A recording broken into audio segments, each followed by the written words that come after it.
So I decided to just start making a list of things that Dennis Prager looks like. Okay. Okay. And I'm going to read some for you now. Dennis Prager looks like if Colonel Sanders lost everything in the divorce. Dennis Prager looks like if tapioca pudding was granted the burden of life. Dennis Prager looks like if Anthony Bourdain got super into snuff films. Dennis Prager looks like when he comes, he yells, "Whoa, Nelly." Oh, no. Oh, no. Dennis Prager looks like the vice principal who's canceling this whole dance competition because little Enrico couldn't get their permission slip signed in time, so I guess you'll never save your precious theater now. That's true. That's true. Dennis Prager looks like if a tuba player from an 18th century Bavarian Umpapa band was granted 3 wishes and every one of those wishes was to be more racist. Dennis Prager looks like he sucks. So many possible worlds, but we got this one. So many possible worlds, but we got this one. Welcome to the worst of all possible worlds, the first and only podcast that looks like it sucks. Yeah, I'm the worst of all possible AJs. I'm the worst of all possible Brian's. And I'm the worst of all possible Josh's. And yes, we are going to today be talking once again about Dennis Prager. Unfortunately, I wish we weren't, but we have to. We have to. We have to? You don't wish we... This is not true, Josh. This is your episode. You chose the topic. We have to do it. This is kind of the culmination of a lot of things in this episode. No, I didn't realize that this was like our Avengers Endgame until midway watching this playlist. Yeah, no, I've been setting up a lot of different pieces to lead to this. And You so, maniacal of course, the fiend. best way to pay off a really great episode is to bring on a really great guest. So I'm excited to introduce him. He is a YouTuber who has harnessed the power of video editing to transform Dennis Prager's extensive back catalog of boorish and stupid statements into something truly sublime, which is the unhinged ramblings of a man known as Penis Prager. Hi, everybody. Penis Prager with the fart side chat. I loathe my nuts. They're enormous. It's painful. By the way, sad news, Snoopy passed away. No! Okay, anyway, my nuts, they weigh about 80 pounds each. Isn't that amazing? So, welcome to the show, Tall Bart. Hi, I'm the tallest of all possible Barts. Absolutely. Absolutely. That's quite a glowing introduction for a guy who just makes memes on the internet, I would say. Dennis Prager is something that we have covered in the past. With Brian Quinby. That's right. Yeah. We had an episode 40. That was a long ass time ago. Yeah. And I thought it would be interesting to talk to you about it because you are, for better or for worse at this point, a Dennis Prager subject matter expert. Yeah. I realized that when you reached out to me I was like, why are these guys reaching? Oh shit. I'm actually like the only guy who's watched all the fireside chats, you know? Yes. Nobody else seems to have actually watched all of these things and processed just how repetitive it is. Yeah, and that's, I think, kind of what I was interested in, because, how did you get into this world, and what made you decide then to cover this specific subject matter? I kind of got into it basically by accident. The first YouTube poop that I edited was after Jordan Peterson. Do you remember there was this meme going around, "Up yours, woke moralists"? Yeah. We'll see who cancels who. Yeah. We'll see who cancels who. Yeah. And so he uploaded that video in response to some that public beef with Elliot Page. Oh, I thought this was about him getting banned from Twitter. Wow, this was long enough ago. That's why he was banned from Twitter, was because of that. I got it. Okay. See, I'm a subject. It's not just Penis Prager. It's Peterson too. Well, thankfully, comedy's legal on Twitter again now. So. Yeah, that is true. That was the first one that I edited, and the video just was so funny, and it also infuriated me. And so I just wanted to make him say what I believe he should have said, which was, breast, come, I'm gay, I'm stupid, etc. Right. Yeah, and that video got extraordinarily popular from my perspective, and so I just kept doing it. And it just got bigger and bigger. My radius of targets kind of grew. PragerU was the next logical step, but now I've done, Andrew Tate, Turning Point USA, all those folks. So it was really the PragerU videos that brought Dennis Prager himself into your life? Exactly, yeah. Like the precursors to me were these YouTube poops uploaded of Penis Prager a couple of years ago, maybe like 6 years ago or something like that at this point. And they have millions of views. They far surpass me, but there's only like 2 or 3 of them. And I just found them absurdly hilarious. I didn't know anything about PragerU like 6 years ago, except for those poops. Neither did I. Yeah. The only thing I knew was the baby fucking dies. Okay, I was going to add that was the one. The baby fucking dies. Yeah. That's it. I had a personal vendetta against Jordan Peterson, and I had seen people do political edits of PragerU before, and so I just kind of I felt like what I was doing was extraordinarily natural. I will say, with YouTube poops in general, people tend to focus more on just absurdity as opposed to making any sort of point. But you obviously have like a vested interest in making right-wing media people look even stupider than they already are. Mm-hmm. Yep. I'm curious, like, where that impulse comes from. Well, I think it's the same impulse that I think anybody who has like personal hatred. Well, it doesn't even have to be personal. If you're a queer person or a minority, like as I am, I'm a gay man and my partner is a trans man. The repeated rhetoric from Penis Prager and Jordan Peterson that like men can't get pregnant really gets under our skin, personally. And so I believe that like my impulse, my drive to make this content is the same drive that people have to watch it, which is this like catharsis, like making a mockery out of the thing, which is making your life worse. These guys suck. And I've called what I do the peanut gallery before. Material consequences aside, I'm not sure how much this is doing, out in the world.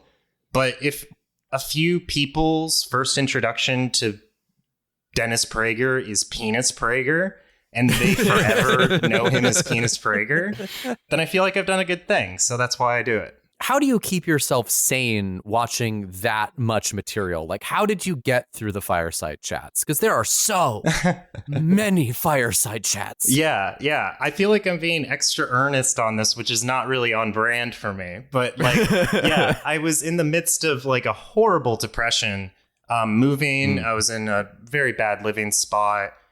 Dropping out of college, and doing just floundering, looking for anything. And it was just me and my boyfriend, and we didn't like Jordan Peterson's, we didn't like the cut of his jib. And so I don't keep myself sane, basically. I didn't take care of myself very well.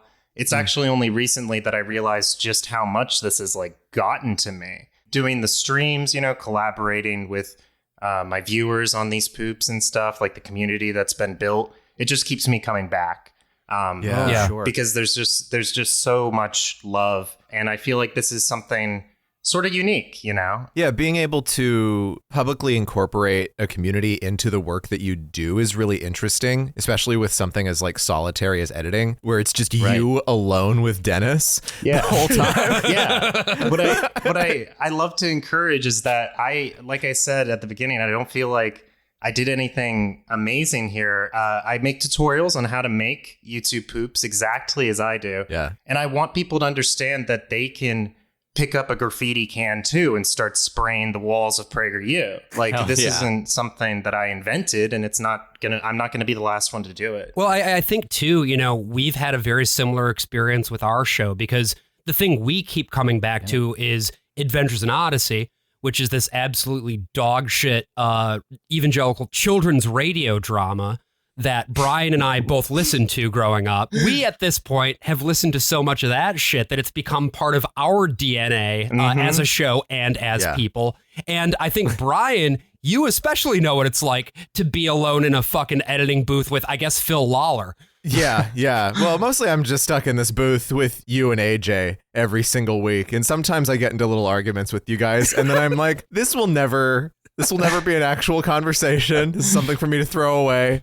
Once Wednesday comes around, we release the episode. But like, I like you guys. Yeah. And so the act of editing someone as rancid as Dennis Prager, or in my opinion, worse, Jordan Peterson, that fucking like weepy pillhead, like he just needs to spin out. Like he finally just needs to go out and whatever pillar of flame is going to take him, and it still hasn't happened. And he genuinely thinks he is literally the Joker from the Batman comics now. Yes. Oh, is he like absolutely. dressing himself in purple suits? Like, is he doing the makeup? Yes. Oh my god. Oh my god. What? No. Yeah, no, he wants to be Santa Cruz Joker so bad, and he never will be. A banana slug in a purple suit? You should see. He has a whole line of suits. Each one is based on one of his 12 rules from his book. What are That's you not a talking joke. about? Yeah, that's not a joke. I've seen yeah, it. yeah. He has suits that are like split down the middle. One side's good, one side's evil. Well, we got to get to the shit at some point, so Yeah. we might as well talk about the subject of the day, which is, of course, Dennis Prager. Now, again, we've talked a bit about PragerU in the past. PragerU is the ongoing YouTube project funded by billionaire dark money, like probably oil money or fracking. some Wilkes shit. Brothers. Is it fracking? Specifically fracking. Yeah. Cool. The big focus of today's episode is actually going to be a series of really strange, like, training videos that Dennis Prager made in the 90s. Dennis Prager Origins. That's right, Brian. Episode 1. the Phantom Dennis. You son of a bitch. That's pretty good. I like pretty that. good. I like that. Dennis Prager, born in Brooklyn, 1948, grew up Orthodox Jewish. He attended a yeshiva in Flatbush, and then he attended and graduated from Brooklyn College. And it was there that he sort of got his first exposure to media and to radio specifically. And in 1982, he got sort of his big break, which was hosting this radio show called Religion on the Line.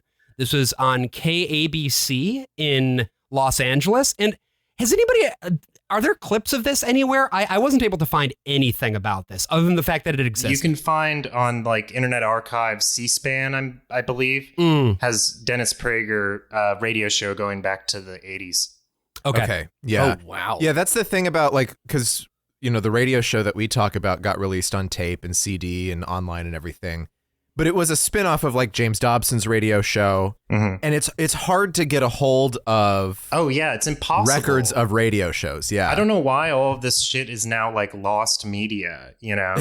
I mean, I have a secret conspiracy theory that it's obfuscation, but... Yeah. you know. I think there's also just, like, we have like a history of people who would obsessively record stuff off of TV, and it's just not quite the same. Even though they were able to, they didn't record obsessively off of the radio in the same way. Maybe probably because people listened to the radio more while driving.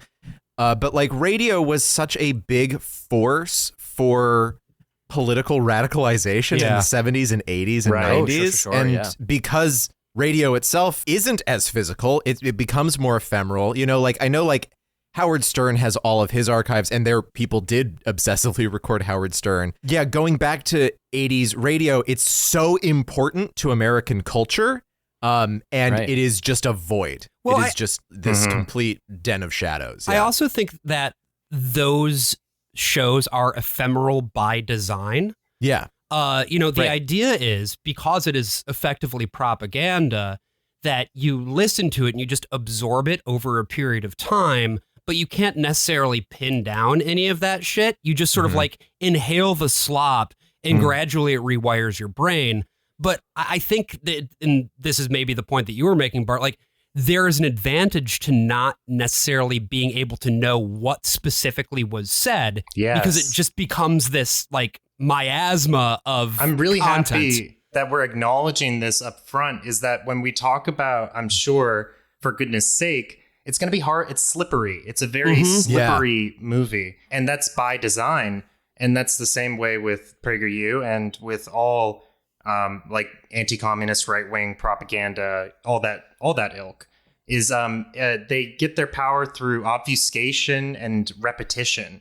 And Dennis Prager is actually upfront about this fact. He'll say it himself, that if you repeat something enough times, people will believe it. And if that's all you're consuming, especially. Even though we now have like things set in stone and recorded, like, you know, you think about like Crowder's show and stuff, where you can go back and you can pinpoint exactly the things that they said at any particular time. It still doesn't matter Do you know what I mean? Because even pointing it out, like the miasma is like, it's a tactic and it's an effect, but then they realize they don't even need to obfuscate it anymore. Right. You know, they can just come out and say the bad thing and be like, yeah, I fucking said it. So what? I said something contradictory. Who cares? It doesn't matter. It's just slop. I think that's also a strange appeal to my content, which is blurring this line between, did he actually say that? Basically, like, they're saying ridiculous nonsense, but I can't, make anything happen on screen. They have to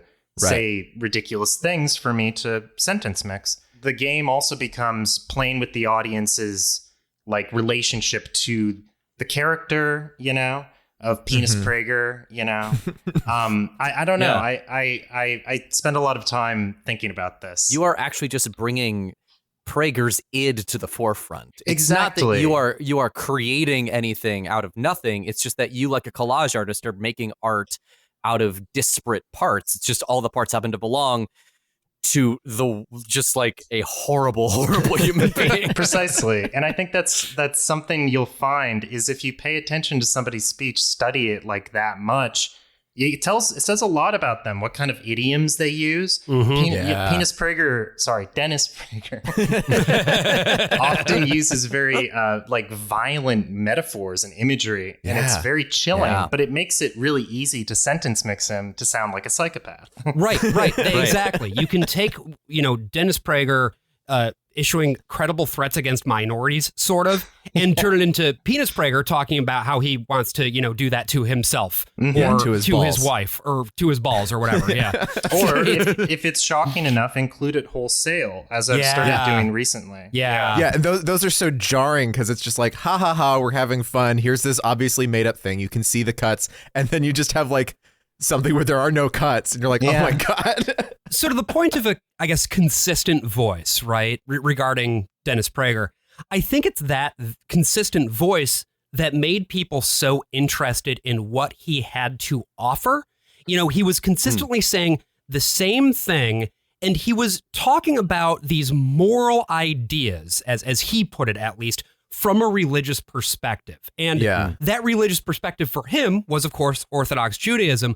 But the show that he was doing on KABC, this show Religion on the Line, it was getting him a lot of purchase with both Jewish and Christian conservatives. Yeah. And so it was that very same thing then that led to entertainment industry people getting in touch with him to be like, hey, we should make something. And so in the early 90s, David Zucker, remember him from Airplane? Yeah.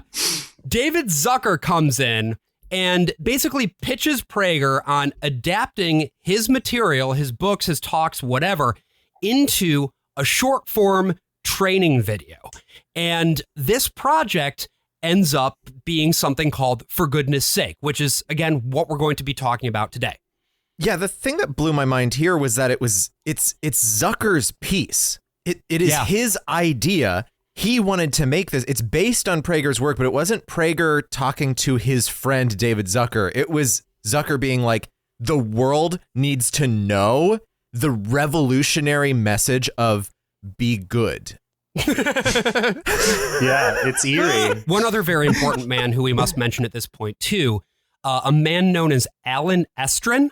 Pervert. I can really only describe this guy as Dennis Prager's Smithers. Like, truly. Yes. Every possible regard. This was so fucked. You made me watch this.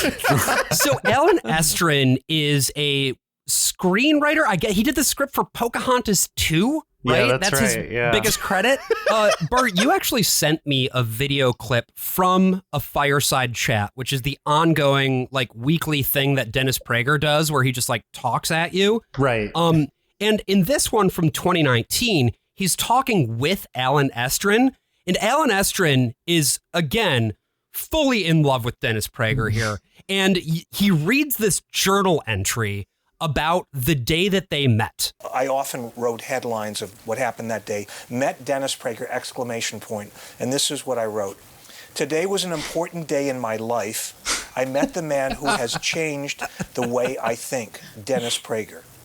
The occasion was to discuss the outline for the Goodness video. That's what it was called at the time. It is my fond wish that this will be the first of many meetings with DP.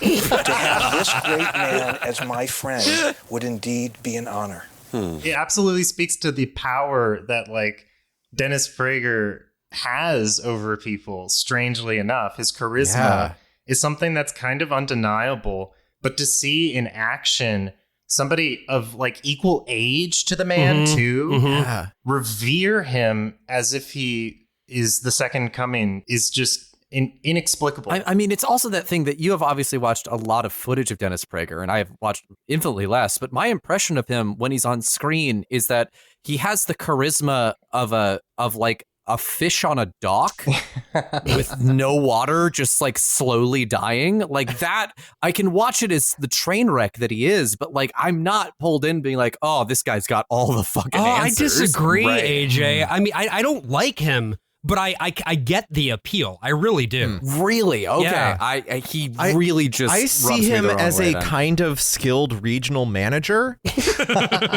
Like, yeah, I think maybe it's because there's a sort of familiarity, but he must have some power with interpersonal relationships because, I mean, I didn't think he had a cult. You know, I thought that, you know, he has a political project, but then seeing Alan Estrin talking and seeing his videos on PragerU, I'm like, this is a cult, possibly a sex cult. They might be doing each other. I don't know. There are a lot of homoerotic undertones, at least in that clip that we just listened to. At least going one way from Alan. Yeah, only. I don't get the sense that Prager's as into Alan as Alan is into him, which is why, again, it feels like Alan is his Smithers. So then, from this working relationship between Dennis Prager, Alan Estrin, and David Zucker, we get a video called For Goodness Sake. Zucker directs this. Yeah. Estrin and Prager developed the script together. This is released in the year 1994 as an educational film. Big air quotes around educational. It's from a publisher called Mentor Media, and it's available for the low price of $695. Well, they had to make their money back paying all those actors, Josh. No. All of those actors volunteered their time. It says so in the fucking credits. Yeah. I didn't. Are you you want me to watch the 9-minute credits? AJ, that's how the credits start. It's the first thing that pops up on the screen. Immediately closed. I scanned to see if there was any more content. I went, absolutely not. So, No. Josh, when you said it was $695, you put it in the notes with a hyperlink. And I was like, oh, okay, someone's like trying to sell it on eBay for $695. No, that was the going price for this tape. Yeah. I mean, it must be going to like Michael Jackson and all the other people whose music they were licensing. What's fascinating about it is that they were selling this video primarily to the government. Dennis Prager is a libertarian. Yeah. And all of these, like what they kept talking about when they're talking to like AP, there's a great article about O.J. Simpson being in this movie, obviously not in the cut that we saw, and I kept trying to find the cut that had the O.J. Simpson. I don't think bit. I think the O.J. cut might be lost media, unfortunately. But it was, I guess, released, and for a while you could buy one version or the other. And they were selling it, of course, to public schools, but also mainly to like the FBI, the IRS. So this was being, and this answered a big question that I had watching this, which was like, what is, not just who is this for, as in who's supposed to be reached by this watching it, who is supposed to be watching it in the first place? Is this something you buy at the video store? Is this supposed to be something you watch at work because your boss made That's you? exactly and what it is. That's what it felt like to me. That's my only theory is that you would only watch this if you had to. Right? Yes. Like we only watched it because it's our job. You know what I mean? Well, look, I have a professional background in curriculum design and training. And so I know what a training video looks like. Yeah. What I am curious about, and I wasn't able to find anything about this, but like the other important piece of any training content is the assessment piece. And I want to know Yeah. what the like fucking, quizzes and shit looked like for this. yeah. Because it must have come with the tape. If this was a Yeah. $700 piece of curriculum material, there must have also been like, A booklet. a booklet or Yeah. pamphlet, Activity whatever. to go with it or something. Activity guide, Yeah. exactly. Circle the Jason Alexander. But the other thing that is kind of interesting about this is that this working relationship between Alan Estrin and Dennis Prager much later would bear further fruit in the form of PragerU. Alan Estrin was the guy who co-founded it. And in fact, the only video that Alan Estrin has on PragerU is once again a hagiography of Prager himself. Through his radio show, his writing, and now PragerU, he changes the way you live for the better. He makes you a better person, a better father, a better son, Absolutely. a better mother, a better daughter. Yep. Name another public figure who does that. That's right. Great. Okay, here we go. Fred Rogers. There's one. Right off the bat. Sesame Street people. How about AJ Diddy, Brian yeah. Alford, and Josh Borman of the Ooh, worst of all yeah. possible worlds Yeah. podcast? Tall Bart. That's Don't you right. leave That's right. leave our guests out of this. Right. Yeah. Exactly. All of us. All of us. Yeah, are emulatable. Yeah, having this sort of relationship with Dennis Prager is exactly what he wants. What he wants is that glow, that glint in your eye, because he's a narcissist in my evaluation. Yes. Yeah. Oh, yeah. Like a baby. And you can see it it's personified by Alan Estrin in this video. He starts to get so proclamatic. I don't know if that's a word near the end. This video is so bizarre from beginning to end. It's like when Trump got that like health report from his doctor, Yes. who is that guy with the funniest wig in the world, who was like, Donald Trump is not only super healthy, he's the healthiest man I've ever known. I sucked his dick and he didn't come once. He's like, oh yeah, Dennis Prager was born to two parents who were so beautiful. They both looked like movie stars. If the stars had been different, his mom could have been a famous actress. She had the personality for it, Brian. But then he says, Speaking of stars, Dennis's sign is Leo, which makes you want to believe in astrology. and I don't know what that means. I'm not a astrology guy, but I'm now on astrology.com. Yeah. Give me some Leo traits. Things. All right, Leo traits, Leo characteristics. Here we go. This is a deep dive on Dennis Prager right now. Yeah, for sure. Leo's archetypical traits are derived from its active, masculine, or yang qualities. Blah, blah, blah, blah, blah, blah. Okay, fuck off. Okay, so strengths. Here we go. Okay. Being natural-born leaders, the primary strengths of Leo are courage and confidence. Check. Being born... Being born with a sunny solar disposition, they usually find it easy to feel happy, enthusiastic, and optimistic. Yep, count it. When embarking on their journeys and endeavors in life, those with strong, well-supported Leo chart placements rarely question themselves and can usually access a strong baseline of self-assuredness. I mean... Okay, now I get the point, I guess. Yeah. It came across so bizarre as like a... That was the most cogent argument that PragerU's ever made. It got me to believe in astrology. Wow.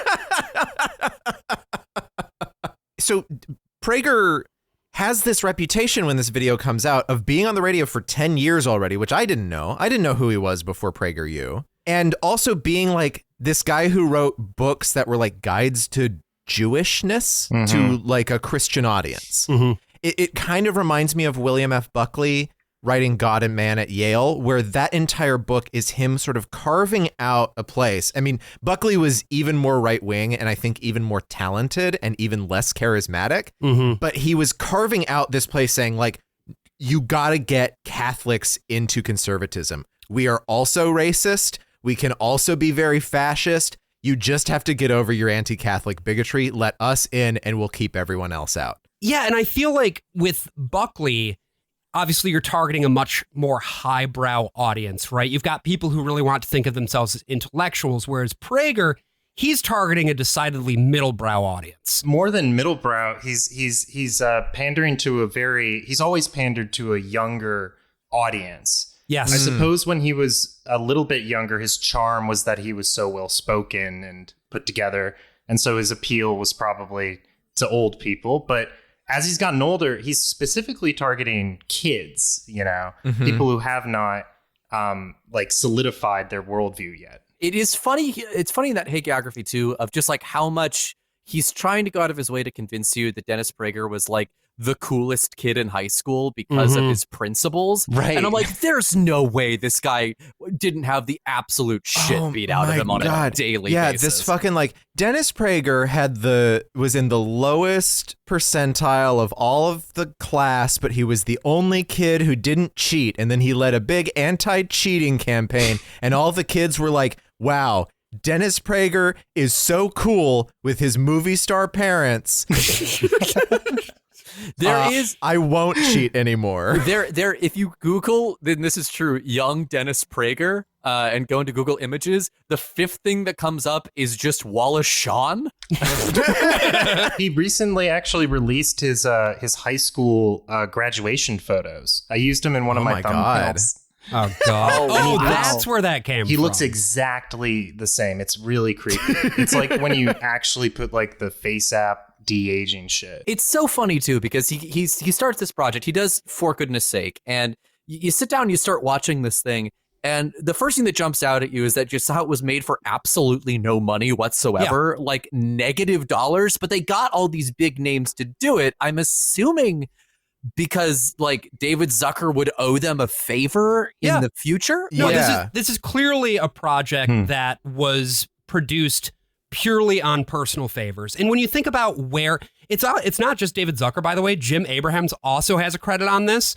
And you've got 2/3 of ZAZ working on this. Yeah. And when you think about where they were at in 1992. Yeah, they're in a weird position because David Zucker starts doing all of this like internal stuff, right? And we had that with Team America World Police. This is what built Trey Parker and Matt Stone's career, was making an industrial video for like, so you're being bought out by Seagrams, and it's very funny, and they get Steven Spielberg to make fun of himself a little bit. I don't know, it kind of almost feels like ZAZ are just totally washed up at this point, even though their style of humor has caught on and there's so many imitators. Right. But I guess David Zucker just had a real passion for making industrial films. And so he loves it. He can't get enough. Well, they were kind of washed at this point, right? Yeah. As creatives, if you just have one bag of tricks, which they do, and it's a bag of tricks that I like, right? You need to be able to apply it consistently, and you need to be working with people who are able to raise the level of what you're doing with that bag of tricks. If you don't do that, you just kind of keep doing the same thing over and over and over and over again. Just going to cut in real quick and just quickly mention that David Zucker has done multiple videos for PragerU as recently as, I think, 2022. Oh, wow. I didn't know that. Yeah. I mean, they took like a hardcore conservative swerve. That's the thing, is that like I always wonder about them. Is like, I think it was always there. Was it always there? I think they were just conservative guys. Yeah. But going back to For Goodness Sake, what's so arresting about it is that it's not funny at all. Completely devoid of humor. One gag that I laughed at, and it was where the guy kills the old lady. Yeah. And it's not even the gag itself that's funny. It's that as the old lady dummy is falling out of the window, it hits the fire escape. When the ragdoll hits the fire escape, that's a classic ZAZ like visual gag. And I think it might have just been a happy accident. I think the first thing I saw of this video was one of your edits, Bart, because you took the video, the clip of that lady flying out the window, the ragdoll, and you made her go up and down and up and down and up and down. You must have been there. That video never actually got published. I do a live stream. That's how much I watch. That 99% of this shit gets gotten. The film is obviously like a Zucker production. You know what I mean? With the physical humor as like described. It's interesting to me stylistically comparing For Goodness Sake to something like Airplane. Yeah, because it's the same tricks with all the soul sucked out of it, you know? Yeah. The same camera moves, the same sort of... The Zucker Brothers have very like stilted dialogue, I would say. It's all on display in For Goodness Sake. And I think the reason for that is that they're not trying to really have fun here. What they're trying to do is push a message. This is a didactic piece. Right. We see this from the very beginning because Dennis Prager comes in and he's like, I want to talk to you about the most important subject in life, which is goodness. I have a favorite question that I've asked audiences of all backgrounds and my radio listeners for over 10 years. Okay. Who doesn't and have it that? always receives the same response. In your entire life, what has caused you the most grief? Natural disasters, things such as earthquakes or disease, or the way people have treated you? Okay, so if it's tragedy or illness, please raise your hands. Been caused by other people. Please raise your hand. That's Whole right, room. people. Not natural disasters cause us the most pain, so it must be one of life's great mysteries. Why don't more people act good? Well, maybe the answer lies in the fact that for a lot of people, goodness isn't a high priority. This video does a lot of things like this, where it will rhetorically frame up one thing, and then it will immediately point to the conclusion, and it will use that specious conclusion to point to another thing. And it does it so quickly that if you're not somebody who's like trained in debate or rhetoric in any meaningful way, you won't notice what it's actually doing. For me personally, at least, if somebody were to say what has had more impact, illness/tragedy or other people, I would absolutely say illness and tragedy. I don't know if the same is true for you, but that's definitely the case for me. Well, there's obviously like, there's a component here. I mean, we're watching this in 2024 of like COVID and stuff like that. It could be argued for a lot of people, it's not the case that this is anecdotal evidence, is what I'm saying. Yes. And illness or tragedy, I'm assuming the way that it's framed up, like when he's giving this speech, is that there's already been some stuff beforehand to sort of bias the audience in terms of what they are thinking when they think about that. But I think what else biases them, Josh, is that he's talking to an audience that is not as touched by illness or natural disaster. Very true. Or the tragedies that can come with living in a place that's more prone to those things. And all of these things tend to have a relationship with poverty or a caste system of some kind that has forced people's movement into places that are more susceptible to disaster. This point just doesn't support that humans equal bad. Just because tragedy has befallen these people doesn't mean that humans writ large are not good. Just on a very basic fundamental level, what he says is, I always ask this question and I always get the same response. And we see him ask the question, and we immediately see two people be like, no, that's not my experience. Yeah. And I'm like, you've immediately disproven your point, man. Yes. But again, it all moves so fast that you're not going to be taking the time to like actually think it through and be like, should I try to debunk this or not? These are a number of counter args that are all valid and all worth pursuing. But this is going to happen throughout this thing. You know, there's not real value. And we talk about this with propaganda a lot. You can fucking, debate this shit until the cows come home. But that's not the point. The point is to hit you with this shit so quickly that it bamboozles you into submission. From here, then, Prager says that goodness is not a priority for people because it's using what he just said as evidence for that arg, which again is another arg that you can debate. And it moves forward to being like, okay, well, everybody needs to prioritize goodness more because they're clearly not, because people have had bad things happen to them that have been caused by other people, ? This is such a stupid fucking arg. It's also like the Zuckers use their trademark sort of stuff happening in the background, but it only happens the one time in this intro where a guy is getting arrested behind Dennis Prager talking about things. But it seems like they can't even utilize that tool in their trick bag because it would distract from what he's saying, which is the most important shit in the world. Right. They can't be sincere and funny, it turns out. They can be funny and they can be sincere, and they can't bring it. And because the guy getting arrested is not supposed to be a joke. It's supposed to drive home the thing that he is saying right in that moment about people doing bad. Because this is the format throughout this video from here on out. The format is basically there will be a comedy, again, heavy air quotes there, scene that happens. And then after that scene happens, it's going to be bookended by Dennis Prager.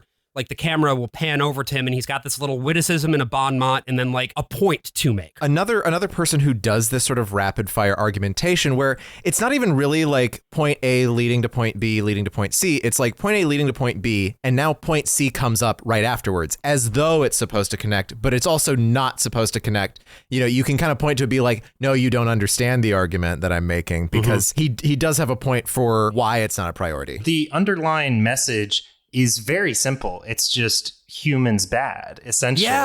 It's hate your fellow man. So they do these interviews at the beginning where they talk to a bunch of people on the street and they ask them what they want to be. And each one of them says something like rich, happy, whatever. But nobody says that they want to be good, is what he says. Why would you fucking say that? Like, come on, man. But ignoring that, see, that's the urge to deconstruct. You know, is so temptatious. Whatever. You have to look completely past that at what the shots are telling you. Look at all these people and how they're imperfect and how flawed they are. The fact that they are imperfect and present themselves as being such makes them bad. But then he tries to play both sides of it because he comes back in and he says, well, people don't prioritize being good because they already think of themselves as good. Now, that doesn't mean that they're all bad. It's like, what do you mean? We're already like bouncing all over the place. And we get this weird little fucking montage of like, what would a world where we all acted good look like? And I pulled a clip. If you don't rob and you don't kill, you're not a good person. You're just not a criminal. Okay. In order to be a good person, you have to do something positive. The more good people there are, the better the world will be. And isn't that what we all want? A world where scenes like these would be the rule, not the exception? Say, lady, I told you before, transmission, $600. But all I did was drop the pan and make an adjustment. Well, how much is that going to cost? It only took 10 minutes. Forget about it. Exit. Right here. Hey, we want to go to the Western Heritage Museum. We come all the way from Oklahoma. No problem. Hey, will $50 be enough? $50? Hey, it's close by. It's right on the other side of the park. And I know a shortcut. $5 max. Oh, great. Classic LA accent there. Under budget. That's great. Wonderful. Yeah, and as a matter of fact, here's a check for you. It's a balance between what the estimate was and what the job actually cost. Oh, that's unbelievable. Obviously, the world would be a much better place if each of us usually did the right thing. So the question is, why don't we? So this is what's really fascinating is like, this is one of the only times he's like actually making a point other than like, be good. It's hard to be good. You have to work at it. Like very self-evident things is like, no, being good is not just your baseline of existing and not doing bad. It means actively having to pursue some kind of virtuous action. And throughout all of these videos that you made us watch, Josh, answer us that he can never find an actual good thing for you to do other than not charge people for the work that you've done. Yeah, what the fuck? And also be kind to waiters, but don't you tip them. Yeah. Don't you fucking tip them. This is all very Adventures in Odyssey coded to me. Yeah. Like there's all it always comes back to like ethics in business and how transactional relationships are the way that you show your ethical values. Yeah. But how can you argue against a good world, Josh? I don't get it. Well, and I think what the point of this montage is supposed to be, and I think like I guess our stereotypes about these things have sort of shifted, but like the guy at the auto repair shop and the cabbie are supposed to like hit the little centers in your brain that are like, oh, those are the most like corrupt, thieving jobs in America.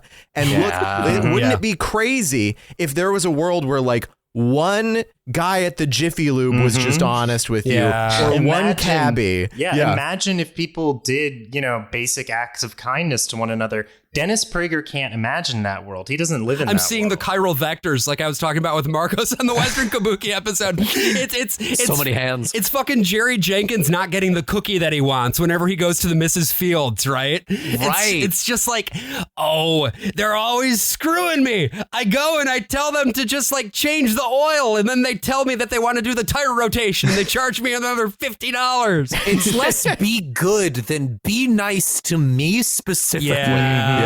Yes, all of the interactions are that, like, first of all, there's so much to deconstruct. It's such a rich, like, propaganda text that it should be taught, Well, okay, let's keep it out of schools because they're already getting PragerU in there, but like, And like, if in a perfect educational system, where I would love to teach a class on this video, because there's the frame, all the people that he interacts with, first of all, are usually white or through the lens of a white man. Like you said, a lot of them are proletariat, let's just say. I don't know. Like servers, cab drivers, people that Dennis has daily interactions with. It feels like this displaced revenge against the world. Why didn't the girl smile at me? I'm going to make a video 20 years later about how women should smile more, something like that. And like the only people who like he's expecting to watch this, the you that is supposed to be good.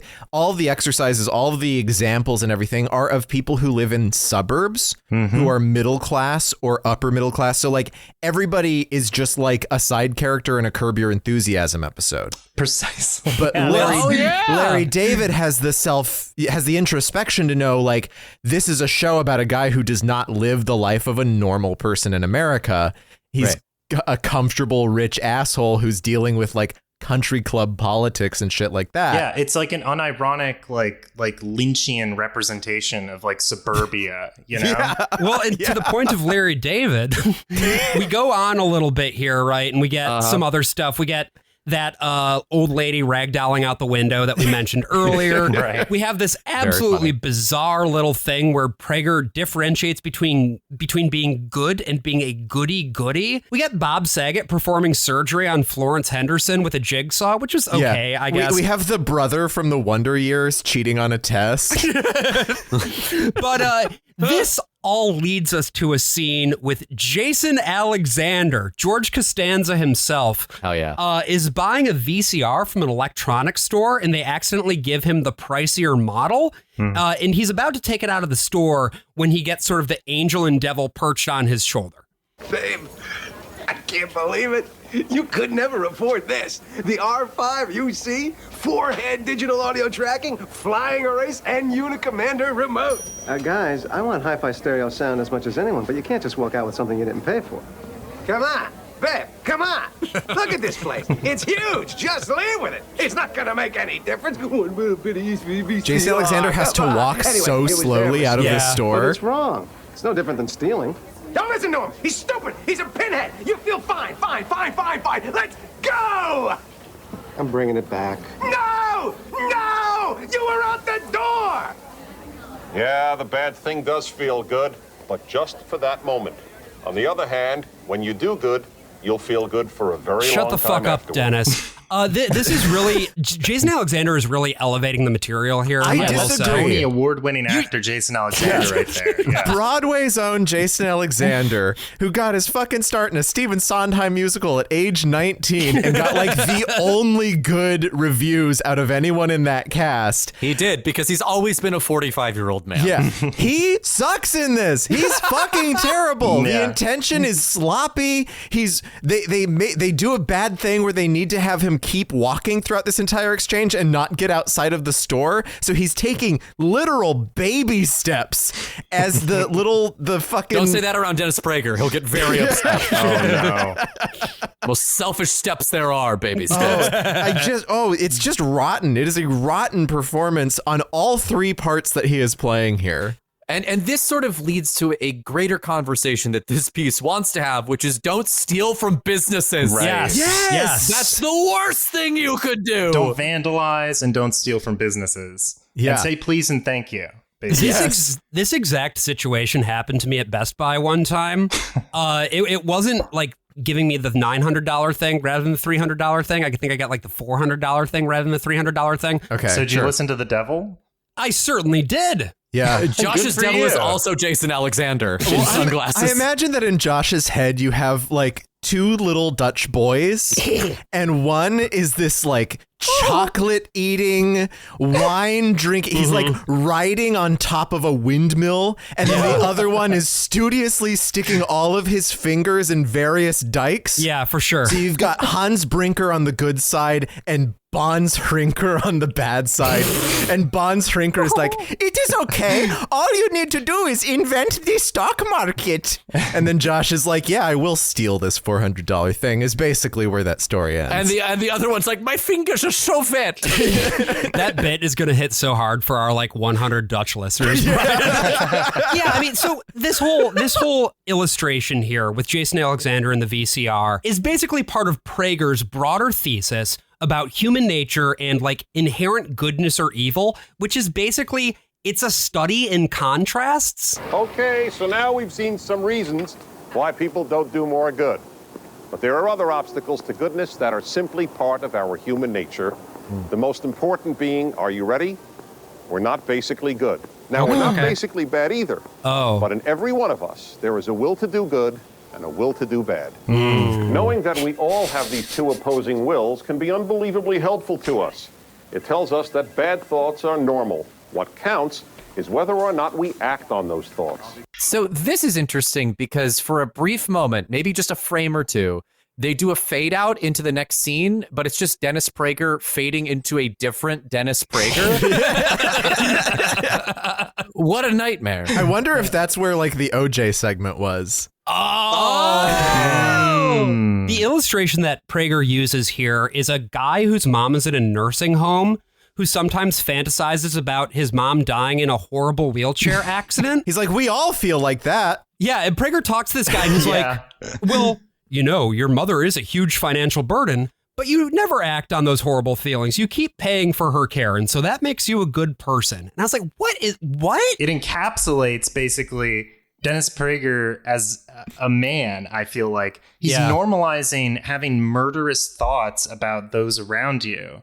Essentially, your loved ones dying, you know, that's okay, man. That's totally fine. And it's weird too, so right? Freudian. It's super weird. So much of this is where it jumped out at me too, where it's like so much of this is Prager being like, well, we all have these thoughts, don't we, folks? And it's like, no. Yeah. And it's not that obviously. Like, I do think that everybody on some level has had frustrations with, you know, people who are their loved ones, right? We all, that is a completely universal experience. But there is a specificity that he assigns here that is just not my experience at all. And it's doubly confusing as a Zucker production with like the heightened acting and the heightened situations where there's this veneer of comedy to it. Where it was this moment, I think this wasn't supposed to be funny. I think he was trying to make a point, you know? But there's this veneer of it's all a joke. It's almost like that South Park distancing. Oh, I didn't really mean that everyone wants to kill their mother. I certainly would never want to kill my incredibly hot mother. I love my eyes. I would never gouge them out. It reminds me a lot of like Every Young Man's Battle or like all those things. We're all so obsessed with joggers, aren't we? Oh, we sure are. That's the thing, right? Is that like art will inevitably bring out onto paper like the deepest, darkest recesses of the artist's mind, whether they want it to or not. Yeah. What's so strange to me too, just pulling it back to the bigger picture here, is this is a corporate training video. Like the idea of the idea of like sitting down here and watching this with a bunch of coworkers and being, I don't know, like 15 minutes into this half-hour video. Like, that is so fucking weird. And this is supposed to be the fun video, right? You've just had like the sexual harassment training video, right? Not fun video. And it's like, and now for something wacky. And it's just Dennis Prager fading into himself like a grilled cheese sandwich. Well, and again, to the point of Prager taking his own unique shit and universalizing it. Yeah. The very next segment does that even more acutely, where Prager's talking about, like, are people inherently good or bad? And he pulls out this example of how babies behave. A lot of times when this point is made about our nature's being of two wills, both good and bad, someone always asks, what about babies? Aren't they born good? The answer is no. Okay. Now, Bart, you for this episode did the incredible service of putting together a supercut of Dennis Prager talking about babies over the years. And we're just going to roll that real quick. The first clip is just continuing what we just heard. And then everything after that is from other material, other speeches, and eventually PragerU itself. Babies are born innocent, but not good. This is 1992. They are the epitome of selfishness. Oh, the epitome. Milk. I want to be held. I want to lie down and go to sleep. Hate this. I don't know what I want, but if you don't give it to of me, I will ruin your life. Babies are not good. 1993. Babies are the quintessence of selfishness. I want mommy, I want nipple, I want to be held, I want to be comforted. I want nipple. And if you do not do all of those things immediately, I will ruin your life. Babies are lovable and innocent. 2012. But they're not good. They're entirely self-centered, as they have to be in order to survive. I want mommy, I want milk, I want to be held, I want to be comforted.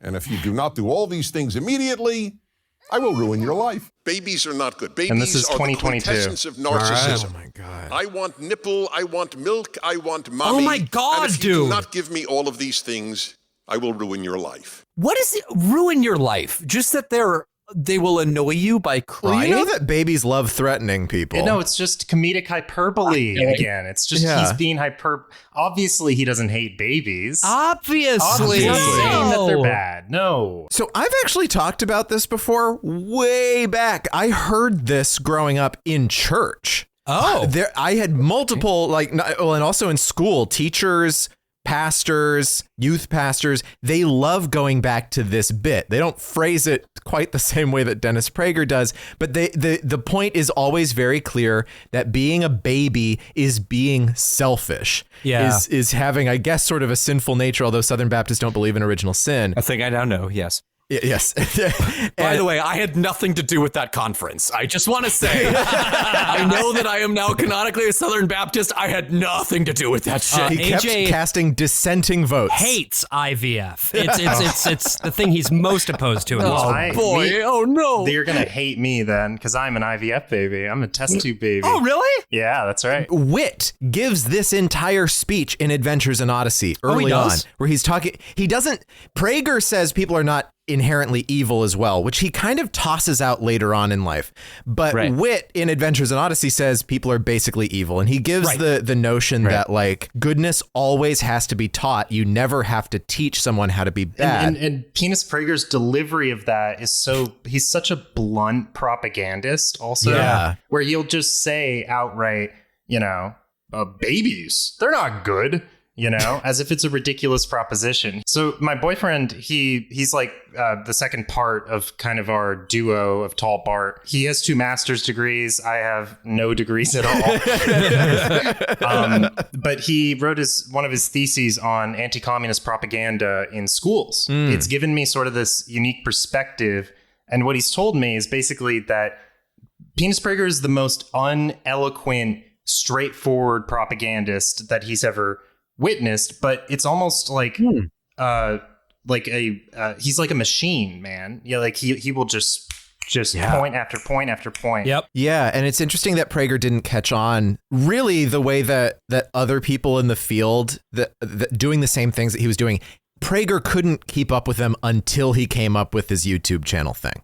Right. And then that finally stuck after decades and decades of doing, because he's not on the level of John Stossel is doing these sorts of things at the same time. In the 90s, I don't know if you've ever watched a John Stossel special, but we watched so many in our econ classes in high school. The one where he talks about how India and Hong Kong are better than the United States because he can start a small business in a day. Yep. He just sets up a table where he sells hats. Yep. Oh my God. So and Stossel's really good at it. Times Square. What the fuck is he talking about? But Stossel's really good at it. And just you can see the influence from him to Michael Moore as well. We were talking about the rapid fire, A, B, C, even though B to C doesn't really follow. Michael Moore is an expert at that. Yeah, sure. He'll always throw something in where it's that doesn't actually work, but he hooks you so well. Yeah, and it's Dennis Prager as an incarnation of this sort of neo propaganda. I don't know what this style is that they've adopted, but it's getting faster and they don't care if point A doesn't connect to point B to C. Just as many letters as they can get. It's sort of the modus operandi of PragerU. And they're, as far as I can tell, the most, they bridge the gap to the internet the best. And they're still really fucking bad at it. Don't get me wrong. They don't know what the kids like. No, it's cringe. The animation style in PragerU is the closest you can get to AI while still being made by human hands. And not for much longer, I'm sure. Well, but to the point of, A to B, B to C, C to D, the next thing that Prager throws at us after this whole humans are not inherently good, but they're also not inherently bad, but they're mostly bad and we have to become good. First of all, he says something unbelievably bizarre, which is obviously we all get better as we get older, which we don't. That's a very James Dobson type thing to say, this idea of coming closer to perfection as you get older. We all become operating thetans by 45. That's true. But what he says is that basically we've got to keep our bad sides in check. And then we get a couple other illustrations of this. We get Eugene Levy as not Indiana Jones. We get some shitty bully kids. We get some ladies who are gossiping, and our courageous woman named Lois stands up to the gossipers. We get Scott Bakula, who's working for an international society of do-gooders, but does not do good to his own neighbors himself. The international society is one of the points where it's okay, yeah, he's making a point again. Yeah. Which is they also play Hail to the Chief. So he's just the president, but he's president of the world, I guess. And he has all of these ideas for how to make the world better, but they don't matter because he's mean to his suburban neighbors. Right. I have so much to say about this scene because I feel like it's where the mask is it's most slipped off, basically. On Dennis Prager's rotting soul, which is the straightforward message of the scene. He gets knocked over and he's in a lawn and he gets up on one knee. They tried to get him to act. I don't know. I was a little bit impressed with his stunt work here. He did a pretty serious role out of a pretty fast. I thought that was a stunt man. It was absolutely a stunt man. There's no way. I like the idea that it was him doing his own stunts, though. That's my headcanon. Anyway, but there's so much to unpack. He gets up and he basically looks in the camera and says, "Don't do good things. It's pointless." Because you need to care about, I think he says real people. Real to who, Dennis? Yeah, real to who? I don't know who he's gesturing at here because he's a misanthrope. So I don't know who these real people that you're supposed to help are.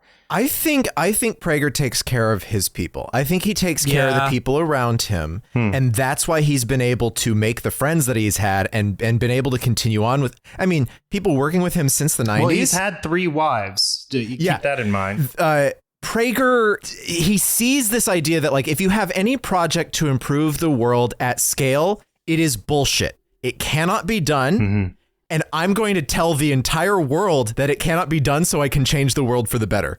I can educate the entire world to be nice to your next door, literally just your next door neighbor and your coworker. And if I do that and everyone is reached, then the world can be improved. Yeah, that's the highest possible form of goodness. He doesn't believe in anything resembling true altruism. Yeah. He's just if you stop, I don't know, yelling at your neighbor, which you would otherwise be doing. Yeah. That makes you good. Yeah. And then the message is reinforced.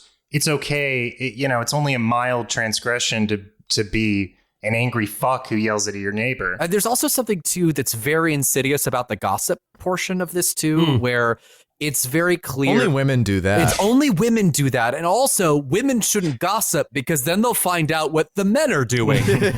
I really think that the internet and the way that we've separated from ourselves, this is just my own little crank theory. I think that we've lost the ability to gossip properly, to just tell little shitty things about the people in our life to another person in our life in a private setting, that it has made us completely insane. And that's why everyone just gets so involved in hating certain groups of people on the internet all day long because they're just holed up in their house all day. Right. You just need to bring back hanging out with your friends and sometimes kind of disliking half of them. Yeah. People are kind of shitty sometimes. I think people, that's my, people are allowed to be a little shitty. And the gossiping allows that ventilation to happen so that it doesn't build and build and build until you explode on somebody that you want to be friends with. Sometimes it's good to explode on someone you want to be friends with. Yeah. Sometimes you got to make friends with somebody before you can explode on them. It just I feel like that is a prerequisite for a step, but you know what? Not always. Not always. It depends. Happy Pride, not always. Happy Pride Month, everybody. But look, we get the good endings here, right? The shitty bully kids get a good ending where they're not as mean. Well, the kids yell, like, it's just like he's mean to the bully kid. That's right. He's mean to the bully. Like his name is Blaine. Yeah. Thank you very much. His name is Blaine. Instead of like going off and being like, no, I'm not going to do that. That's not cool. He's like, yeah, is that you? Does that make you feel like a big man? Does that make you feel like you can? He like emasculates him. Yeah, you pussy. Like, does that make you feel like you can hide from your mom's pill addiction? Yeah. Your hot mom that you want to murder. I love my eyes. I love them. Jason Alexander returns to the electronics store. We didn't need the a counter. follow-up. We already had the conclusion. And then we get more of the Beach Boys. Wouldn't it be nice? A montage of goodness, which is just paying for other people's bills. Yes. And so and then they'll give you a car. Whatever. I don't fucking know. This all culminates in Prager's final monologue here, which I clipped in its entirety. So let's listen to that. Most of what we do, good or bad, we do out of habit. The first time you cheat, it's difficult. The 10th time, it's easy. The first time you're particularly honest, it's difficult. God. The 10th time, it's easy. Both good and evil become habits. It's our choice. I'd like to leave you with a final thought. Please don't. It's a quote. How wonderful it is that nobody need wait a single moment before starting to improve the world. That was written by Anne Frank. It's worth thinking about, isn't it? Dennis. Sure was. I'm Dennis Prager. Thank you. Dennis Prager's relationship to Anne Frank since recording For Goodness Sake has become quite fraught. I don't know about you that. You could consider him sort of an Anne Frank hater, in fact, actually. What? Okay, so in response to Anne Frank's quote, "In spite of everything, I still believe that people are really good at heart," Prager said the following: "I don't care. I don't get my wisdom from teenagers." That's a Jesus fucking insane Christ. thing to say. But you just know, too, with Prager being who he is, that, like, he was saying it in a way that it was framed as, like, a joke, a funny haha, but it's not a joke. He's clearly very serious about it. That's why Anne Frank's diary stands out so much, is it's not just like the story of a firsthand story of a girl who got killed. It's because of her eerie amount of insight, right? For someone who is as young as she is, she has such... like, that quote that he says is really interesting, but it's like, it's so cynically deployed. It's like absolutely. Anne Frank said that, smirk. Like, which is why I was cringing so hard playing it back, knowing what he said about her since just frames it. It just gives it this ugly texture. Well, what's also interesting, too, is the way that this final shot is composed, because they've got the camera on a crane and he says like that whole thing. And then he's like, "I'm Dennis Prager." And the crane like pulls up and pans out. And then you see that like Prager is sort of surrounded by what appear to be extras. Yeah, and he starts the entire crew and the craft services table. And it's right as that first credit AJ shows up that says that the actors donated their time. I was focused on the like cheese that had been left in the sun. I was like, oh, that's not going to be good. But yeah, like this is clearly supposed to be like it's staged in such a way to look impromptu. It's supposed to be like, well, this is the very final shot, and now we shake hands, and that's how we close here's production. Here's our big group of friends ending our fun little video. They're kind of just throwing everything at the wall. They know all the tricks. They know what you're supposed to say. I guess like this is how the video about ethics is supposed to end, with like a call for community of some kind. We had such fun making this, is maybe the messaging.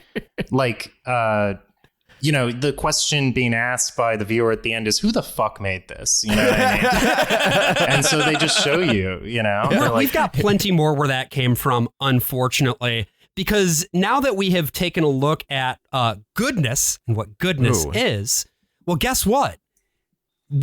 Prager went on to expand the world of For Goodness Sake and give us even more insights into other forms of morality. Aren't you excited? The multiverse. I'm excited. For goodness sake.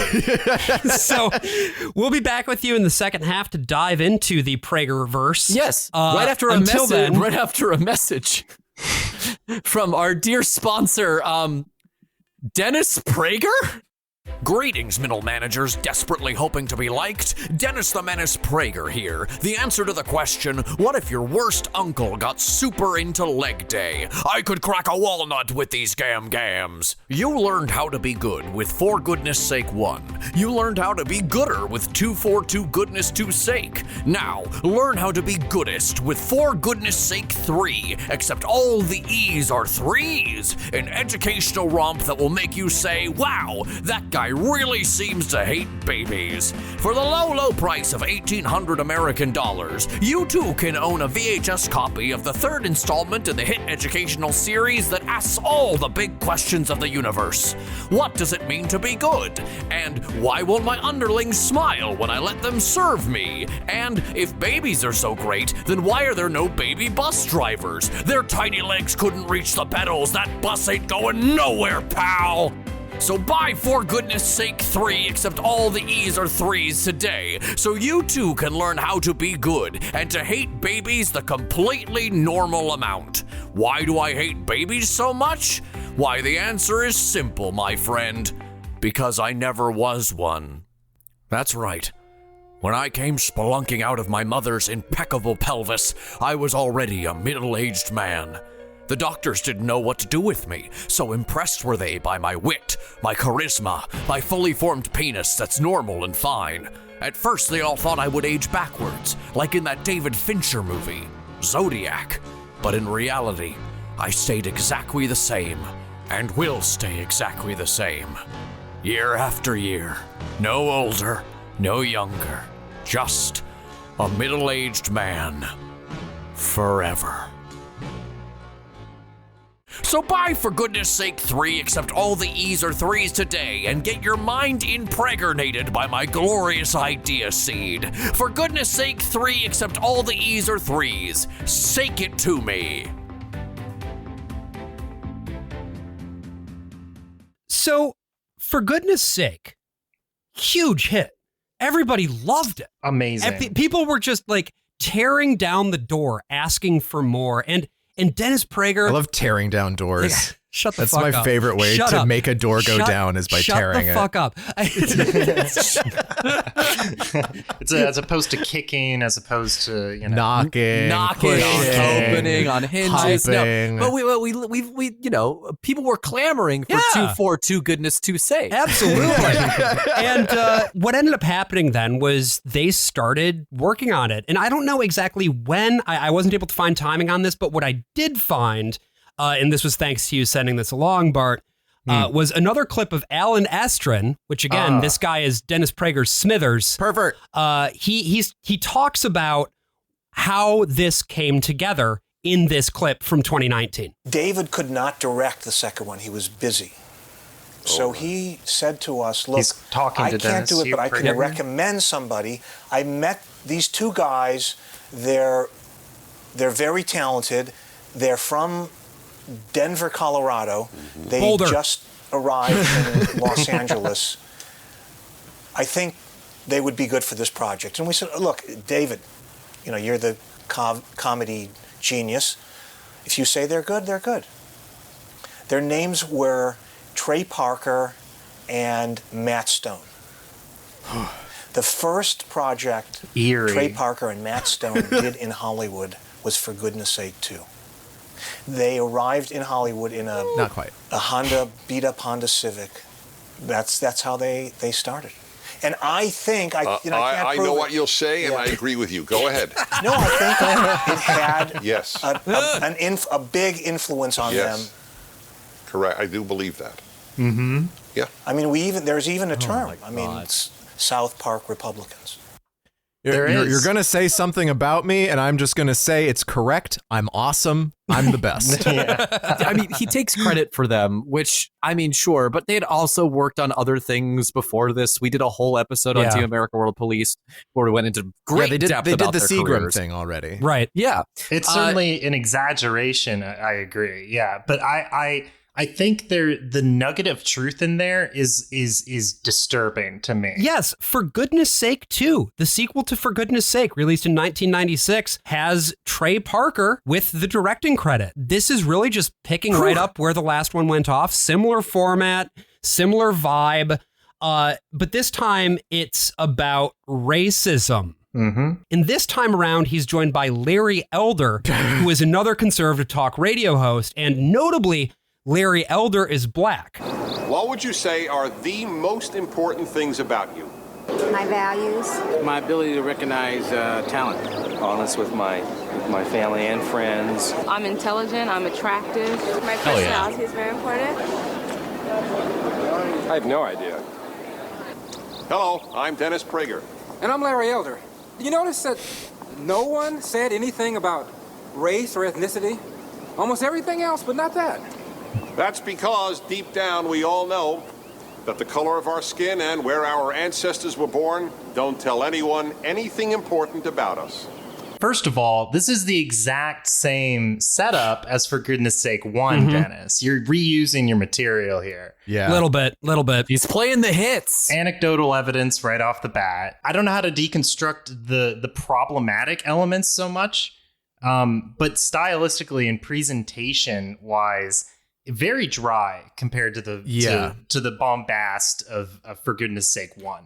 And I think that circumspection is because it is about racism. And Dennis Prager is not a good authority on this subject, which again is why he had to bring somebody else in, why he brought Larry Elder in to do this thing with him. And the thing is, like, again, if this man truly believed what he was saying, he would do For Goodness Sake 2 the same way that he did For Goodness Sake 1 and speak just as confidently about race as he did about whatever he was talking about in the first Handshakes. one. Yeah. Wait, Brian, are you saying that Dennis Prager is being disingenuous here? What I'm saying is, it seems like he doesn't totally believe that the color of your skin doesn't matter when discussing matters of racism, because he had to get Larry Elder to be the guy standing next to him for this entire video. What is that? Are you implying something about Dennis Prager and his perception of minorities? I'm saying that he just doesn't even have the courage of his own convictions. It is strange though, right? Because this line of argument, it is mirroring construction where it's like, yeah, anecdata, statement, follow-up statement that doesn't necessarily connect to the previous statement logically. The idea of it doesn't tell us anything important about us at all. It's not wrong exactly, right? But it's not. You're missing the point, basically. Yeah, it is absolutely missing the point. Yeah, it's not like it's a co-option, I would argue, of like leftist academic thinking about race since like the 60s or so. This is coming straight from, this is why I keep bringing him up, my boyfriend, because he also studies philosophy. But like when I read into For Goodness Sake 2, and especially like this opening point that he's making, I see that like they've taken what people have said about race, you know, what you might have heard people say about race, that it's a social construction, that it doesn't have any implications on your character. And he's used that exact same language to mean something entirely different. Yes. Which is that the color of your skin, your ethnicity, etc., has no impact on anything that happens in your life, basically. That it can be a complete non-issue. Well, it's conflating a structural force with an interpersonal characteristic. And it does this throughout. And this comes back to sort of how strange this video itself is in terms of what it's trying to do, because this is effectively a diversity training video. It's trying to teach people correctly, I would argue, that if you are immediately perceiving people based first and foremost on characteristics that they have no control over, that are just like part of who they are, you are missing out potentially on opportunities to make closer friendships because you are suffering from your own biases. But that's not actually the point that this video is making. It's making a different point. And that point, I think, like is more important. The overarching point that it's making, that like racial considerations just don't exist at all. Like it's hard to even talk about because it's almost like this not even wrong thing. Yes, it's difficult to argue against intentionally. Right, because to argue against it would be seemingly to argue against like very banal statements that like you can be friends with people of different races, right? You know, words start to fail you essentially at the misrepresentation of. I'm getting frustrated right now. I'm trying to deconstruct it. See, this is how he gets you. I wanted to bring it back to this sort of academic language because that's the way that you would attempt to deconstruct what Penis Prager is saying. You would talk about the language of oppressors, the language of, oppressed minorities, and so on and so forth. I'm doing like a Zizek thing. It's it. But to do so, you're arguing against the statement, all races are equal. You can supply a whole essay deconstructing this, but it's not going to... It's like the it's okay to be white kind of statement. You know what I mean? I'm just... I'm analyzing this as a propagandistic tool in action, which is co-opting these very neutral phrases. That's right. Which is exactly what it is. And it's like, it's the exact same thing the first video was also doing, right? It's like, what, you don't want a world where people are good? I mean... It's because it's not about just what is being said. It's about why is it being said right you're now. Because you're presupposing the opposite, assumedly. Yeah. Well, this is what propaganda does most effectively, the best propaganda, and I think this is effective propaganda.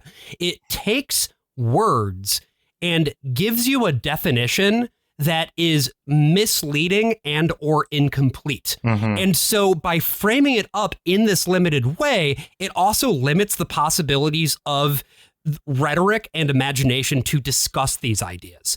And one of the ways that it does this, I think really perniciously, is right at the beginning. They acknowledge the fact that racism has played an effect in hiring practices, but only in the past. We get this really bizarre video, like it's framed up as like this, it's a newsreel kind of thing. We get Trey Parker sitting behind a desk, and he's interviewing a black woman, and you're going to hear her in a moment. He sends her away, at which point Matt Stone shows up, and they're having a conversation. Oh, these are fine credentials, Mrs. Johnston, just fine. I see you graduated from the University of Illinois. Yes, and as you can also see, also worked for 3 years for Smith Aircraft. Oh, that's fine, Miss Johnston, just fine. I'll think it over. Goodbye. Well, I know I could do the job, sir. I'm sure you could, little lady. Goodbye. Oh, Miss McGillicuddy, send in the next applicant, please. Ah, hello, young whippersnapper. Where did you go to college? I didn't. I see. Had any experience? No, but that's fine. Just fine. Fine, just fine. Fine. Any reason you feel qualified for this job? Well, I'm white. And I'm a male. No. Oh, yeah. Son, you just talked yourself into a job.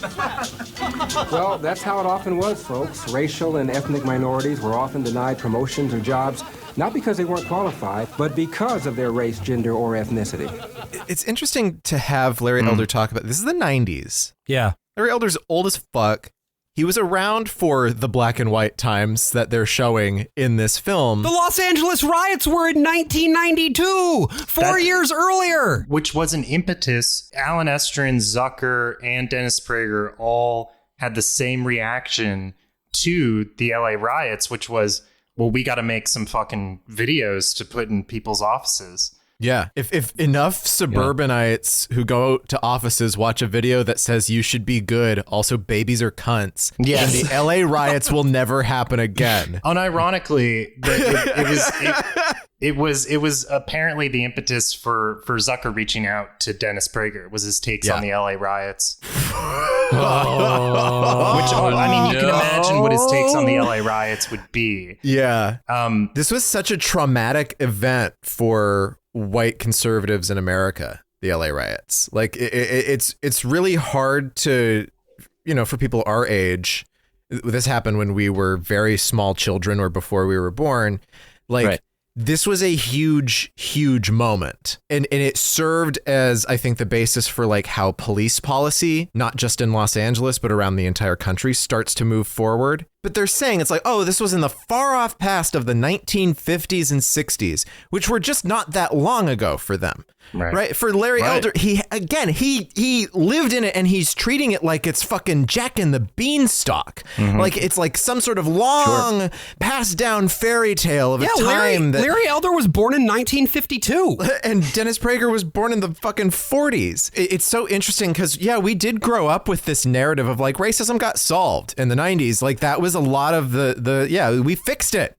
You can't stop the beat. We've talked a little bit about this too, like on our DC Talk episode with the song Colored People, where Colored People. Thank you, Brian. Where the whole point of the song is like, we just gotta all like get together, man. And we all gotta, and there's no interest in confronting structural problems. And I would argue that in a corporate diversity training video, the focus probably shouldn't be on those structural issues. It should just be focused on don't be a dick, right? Yeah. But that's why it's weird that they pull in the rest of this ideology on top of that. What they're talking about here too is like what corporate diversity training is threatening to do is take racism, which we solved, we got rid of it, it's done, and bring it back in a new twisted way. Yes. Which is again commenting on actual racism that exists, and we'll get to the examples that they give later.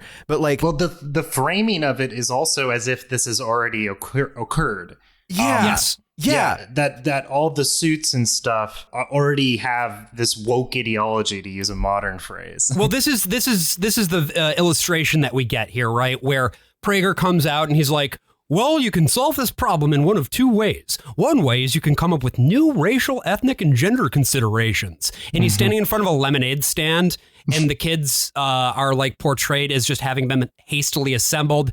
He drinks the lemonade. He does a pretty good spit take, actually. I don't like seeing fluids come out of that man.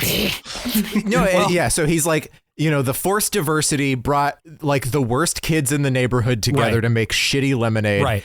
And then Larry Elder goes to a similarly diverse lemonade stand, but it's the meritocratic lemonade stand. These are the best kids in the lemonade game, and I guess. It does turn out that the best kids in the game are of different racial, ethnic backgrounds. And so they're saying like, you can trust people doing the hiring at businesses to filter for the people who have the most merit, for the people who are best suited for the job, and it will work itself out. But they're making this video to play to corporate clients because they believe that isn't actually happening, simply because of the forced diversity requirements being introduced by, I don't know. So it's like you have to be at some level of middle management, and you are actually the most trustworthy person whose judgment will always be correct. Right. And if you're just above or just below, their definition of merit is like, I don't know what their definition of merit is. We'll get into that later, probably. But this also comes back to the question of who is this for? I don't know. Like, presumably this is just something that you're going to be showing like new hires as part of diversity training. Right. But then why would then what are they gonna get out of it? There's nothing here for them. Like, I'm gonna be honest. I think who this is for is Trey Parker and Matt Stone to fuck around with some cameras. That's mostly what this one feels like. It's just like, how many bits can we shove in here? Well, because it's so short too. Like the original. This is infinitely shorter than even the first one. Yeah, for goodness sake, the original is like a half hour. This is like, I think 18 minutes or something like that. And I wonder if maybe that's because they understood that they were making an industrial this time. And maybe David Zucker thought, because they also did sell, for goodness sake, one to like PBS stations, for instance, and it got aired on television. Oh my God. I wanted to suggest there's also, we're going to be looking at the third, for goodness sake, or the spiritual successor to for goodness sake, right? The reboot. I found out they were actually sold together, for goodness sake, to and the what's it called? Character who needs it. Who needs it? So that's like the A side and the B side, basically. Not me. I'm Peace Prager. Oh my God. But yeah, we so get much of him in this episode. We get a couple other illustrations of this, and these are even weirder. The first one is, and I love this, there's an imaginary group of black people who have more diversity of belief and perspective than an imaginary multi-ethnic group of trial lawyers who went to top 14 law schools. Yeah. Great. Okay, like these imaginary people fit your point. Yeah, way to go. They say diversity through character. Right. And so they show us one boardroom that looks ethnically diverse, but everyone is basically the same ideologically. They're all against tort reform, which makes them all Satan because we need to reform tort. The messaging of the scene I wanted to quickly break down. I feel like goes back to what we were talking about with merit. What is the hiring policy of the company that they're pitching? Because the first room is full of Harvard grads, and the second room full of dark-skinned people. They don't even go into their educational background. Right. The context for what are we supposed to get out of this is left open-ended, and then they just sort of move on to another muddled talking point. It's a very as propaganda. It's purposeless. It feels like its purpose is to to muddy the waters. You know? Yes. Yeah. And to complicate it further, both of these are boardrooms. These are both two sets of boardrooms. One is all Ivy League lawyers who, again, hate tort reform. Hate it. Satan incarnate. And then the other room is like people, one of whom is like an African immigrant, one is from the Caribbean, to show like that there are different kinds of black people, which is like, yes, very true. But like one guy is also just a construction worker who apparently is just, I don't know, coming in off of his lunch break to run the board of whatever company this is. This is all about, I guess, unconscious bias or whatever, which is a very common thing in these videos. I remember when we... At a company that I worked for, we did one of these diversity training sessions, and it was like, here's a whole bunch of people, and based on what they look like, who would you think that they are? One of them is an athlete. One of them is a country singer. One of them is, and it was like, okay, well, the country singer is the black guy because that's Darius Rucker from Hootie and the Blowfish. I just remember that distinctly. But this is not an uncommon thing because this is something that has been a big part of diversity training for a long time, the idea of unconscious bias, but it's the framing they're actually that makes it so fucking weird. Into the unconscious bias, like instead of playing against it. But it's doing, I believe it's doing what For Goodness Sake was doing with like goodness, where it's teaching you the opposite, because the joke only works with the room full of dark-skinned people. If the viewer already has an implicit bias, the joke only works. Yeah. Right. Yeah. It's like you were saying earlier, where it's like, black people come from all over the place. And so the point of the scene completely falls apart unless the viewer already thinks all black people are the same. The other thing, too, that I would mention is that if you want to talk about any workplace setting, the composition of that workforce is going to be so heavily dependent on what it is that you are hiring for, as well as where in the company those people are working. Right. And there's no real acknowledgement here of the possibility of like class, which other than, again, these trial lawyers. They can't make that case. No, they can't. To drive it home even harder, there's then like a sketch in quotation marks, where there's a lady who's like giving out employee handbooks, and they're all based on different races. And again, so presuming that the woke have already taken over, Right. The case that they're making is that the handbooks for hiring are stereotyping potential employees by their race, by their ethnicity, by their background. But the story, the sketch that you're seeing is the new hires being given different handbooks based on their individual claims of ethnicity. So those are two different things happening. Right. Yeah. But again, it's not particularly fruitful to actually talk about what's going on here because it's intentionally absurd. And you could argue, well, it's because they're trying to make you laugh. No, they're not. It's propaganda. They're trying to make it so that you don't have the actual ideas of what is going on here structurally, because then you can only assess it on the individual level. And the very next point that they make here is about then the difference between race, ethnicity, culture, and values. And this also only further serves to muddy the waters. Before we go on, we need to draw a very clear distinction between race and ethnicity on the one hand and culture on the other. When we say that your race and ethnicity aren't important in defining who you are, we're not saying that your culture isn't important in defining who you are. Culture is important. But culture is culture, and race and ethnicity are race and ethnicity. They are not the same. Thanks, Larry. For example, I have a lot more in common with a white in Copenhagen than I do a black in rural Nigeria. The Nigerian and I share race. We don't share culture. The same holds true for ethnicity. There are millions of Hispanics in the world, but they live in many different countries with very diverse cultures. Even more than culture, what unites us is values. Mahatma Gandhi, a Hindu, was killed by a Hindu. John F. Kennedy, a white American, was killed by a white American. Yeah. Yitzhak Rabin, an Israeli Jew, was killed by an Israeli Jew. Anwar Sadat, an Egyptian Muslim, was killed by an Egyptian Muslim.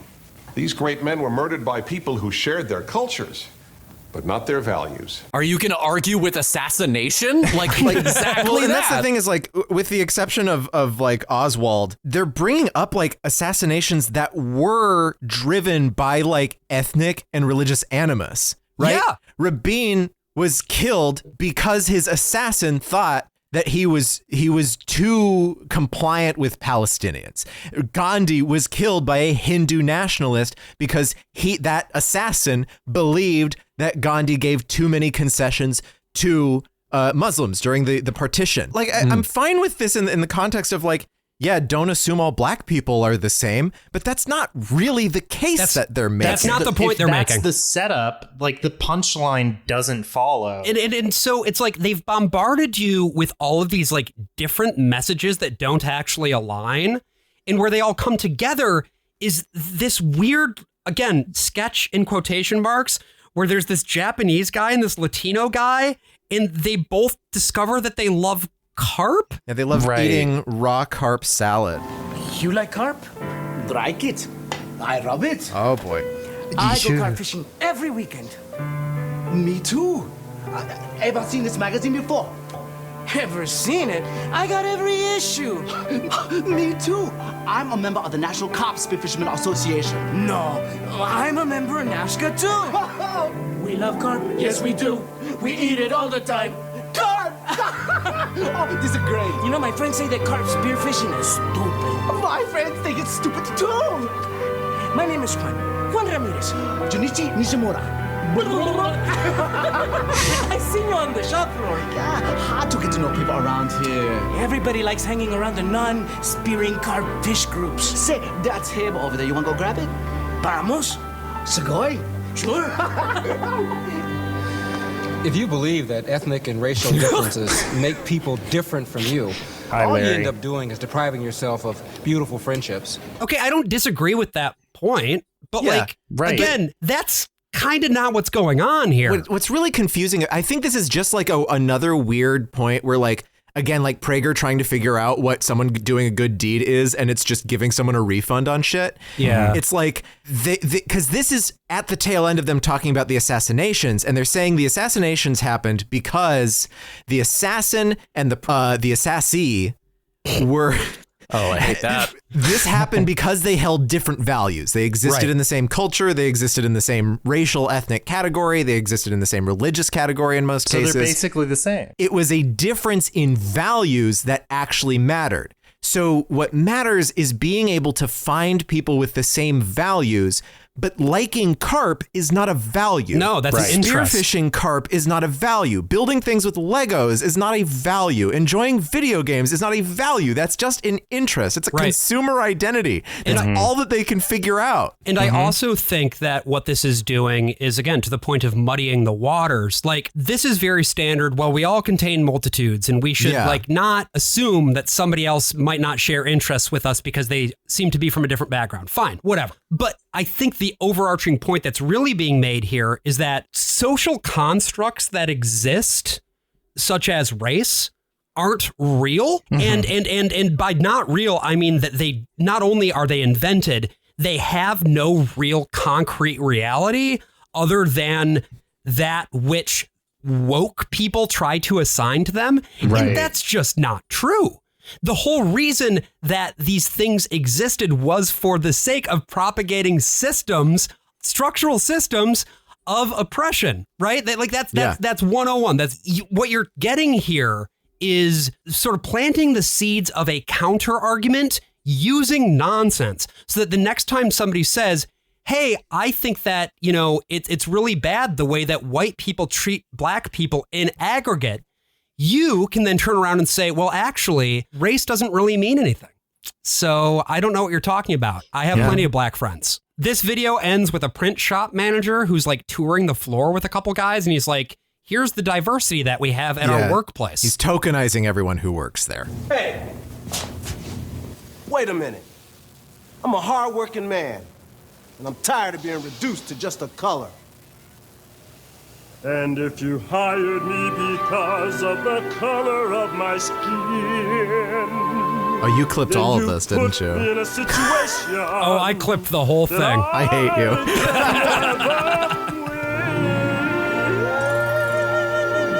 Dog shit song. It's already just bad. In the morning, thinking that I'm black. When I look into the mirror, all I see is Jack. Okay, again, like the South Park. Yeah. Although they have better songs on South Park. And in Cannibal, which they did before this. Some call me a Chicana, some call me a Latina, but I am just a person named Rosa Montevina. Terrible lyric. I can succeed on my own, I'm not sitting on anyone's lap. And if you hired me because I'm ethnic, then all I'll ever be to you is that. They don't usually do this. Race-based thinking is nothing but a bunch of crap. And if you hired us because we're different, then all I'll ever be, all you'll ever see,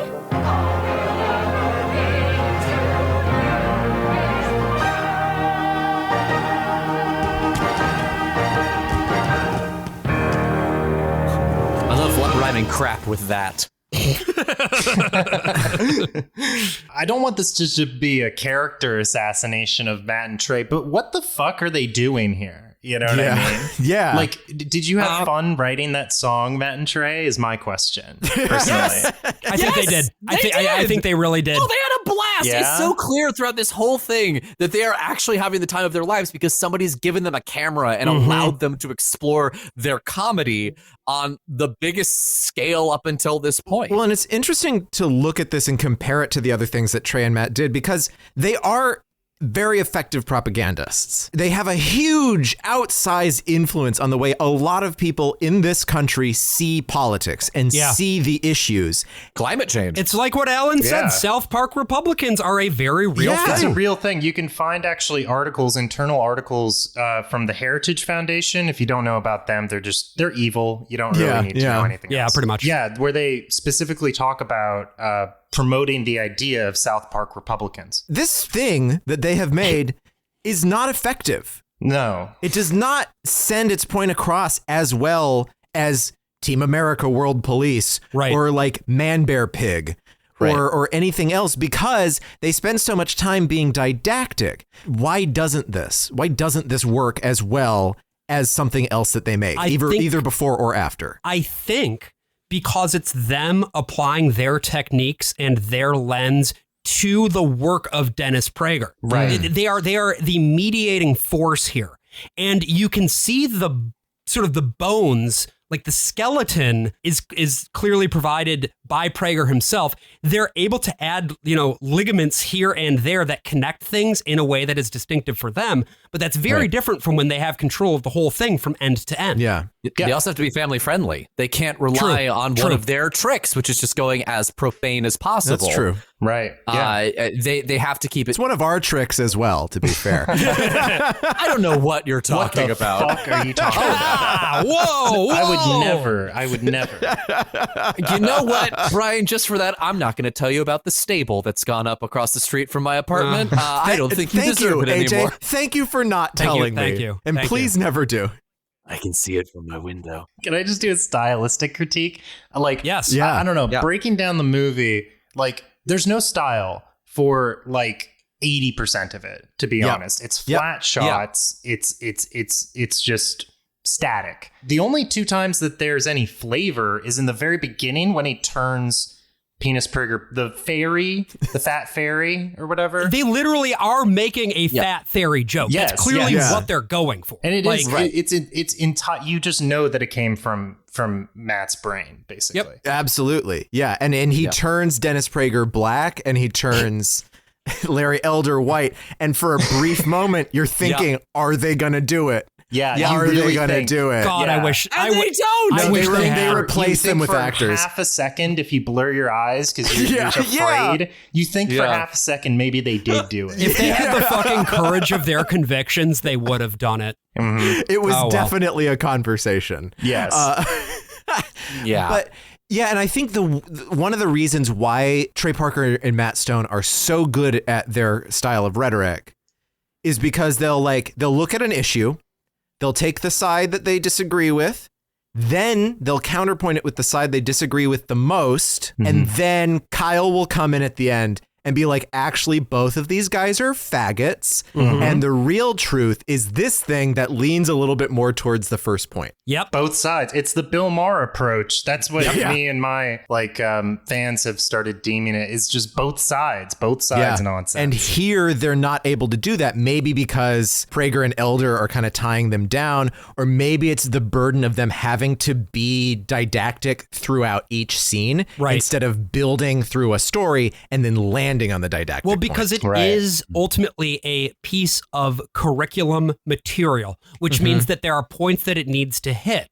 And I think that a lot of the points that are sort of tangential to this, they then hit, well, not being Matt and Trey, but they being Prager and company, hit in sort of the B side to this, which is character who needs it.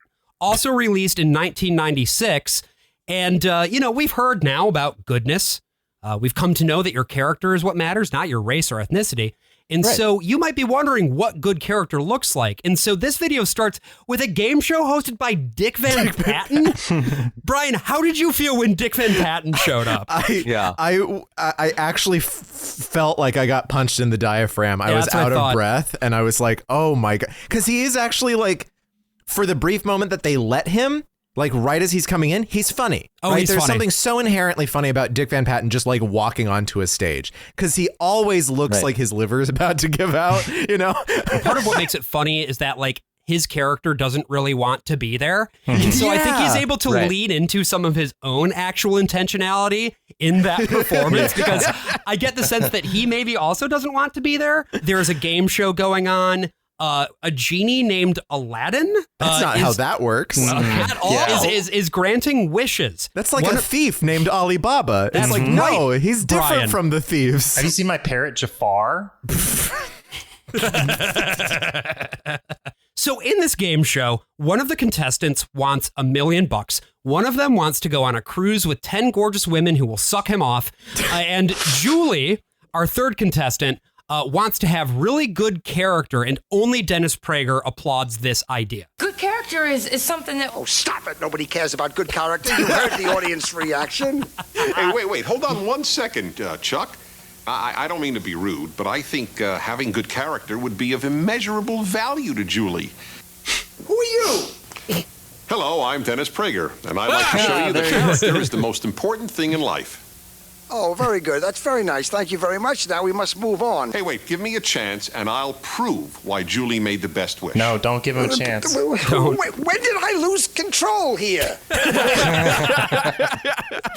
This is actually kind of a funny bit. It's kind of funny, but it's so...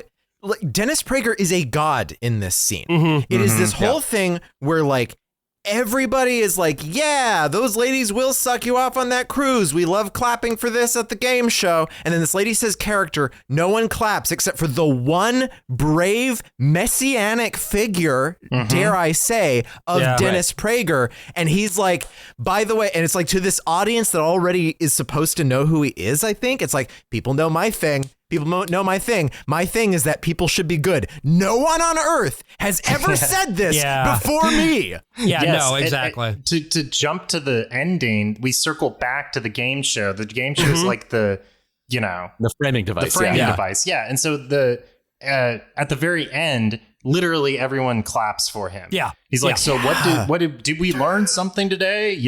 Who would take and everyone character? Clapped. And then everyone clapped. Prager's definition of good character up top here is doing the right thing when it's a lot easier to do the wrong thing or nothing.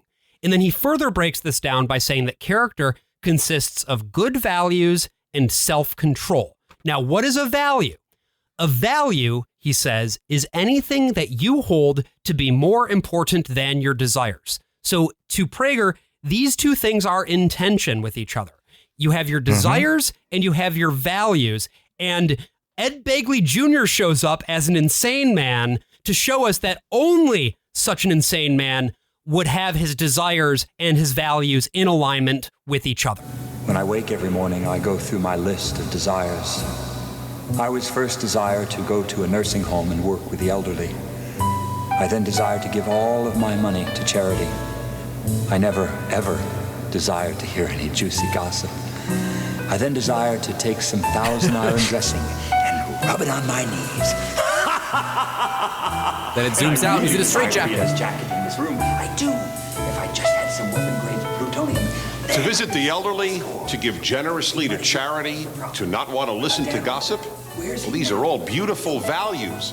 But these are values precisely because they're not our real desires.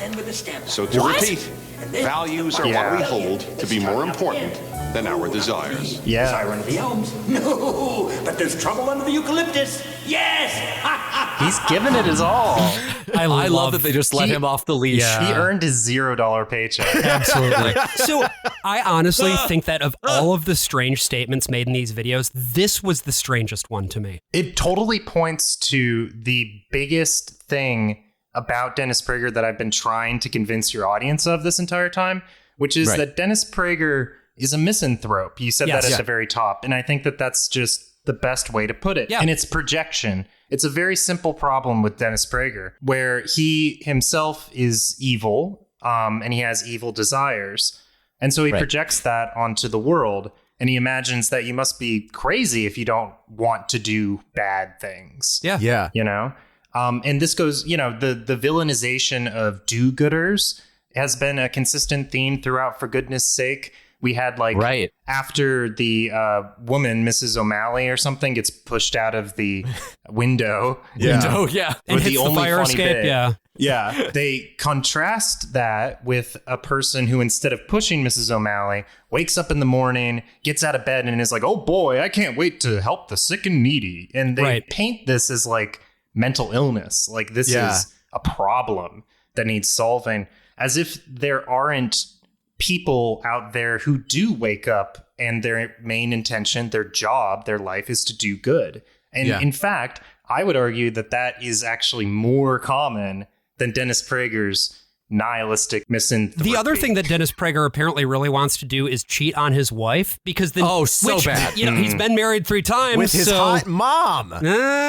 So now we get another thought experiment here, which is how would different men deal with getting seduced? And again, we've got the idea of values and the idea of self-control. And if you have character, you have both of those things. Yes, you have your values, and your self-control prevents you from doing the thing that you really want to do. Well, everyone wants to cheat on their wives. Yeah. So the man with no values and no self-control loves the idea of cheating on his wife, and then he goes for it. The man with values and no self-control doesn't want to cheat on his wife, or at least he's like, I shouldn't do it, but he goes for it anyway because of the lack of self-control. He's not willing to impose his values over his more base motives. And then the man with values and self-control doesn't want to cheat on his wife, so he doesn't go for it. And then he goes and hits the showers, and he's fucking miserable. Yeah. None of these people genuinely desire to be with their wives. It is something, that inner monologue with the third guy who supposedly does the right thing. But is he, if the tape is about character, I doubt this guy's character. I don't know. We learned from the original, for goodness sake, that what matters is not what you think, it's what you do.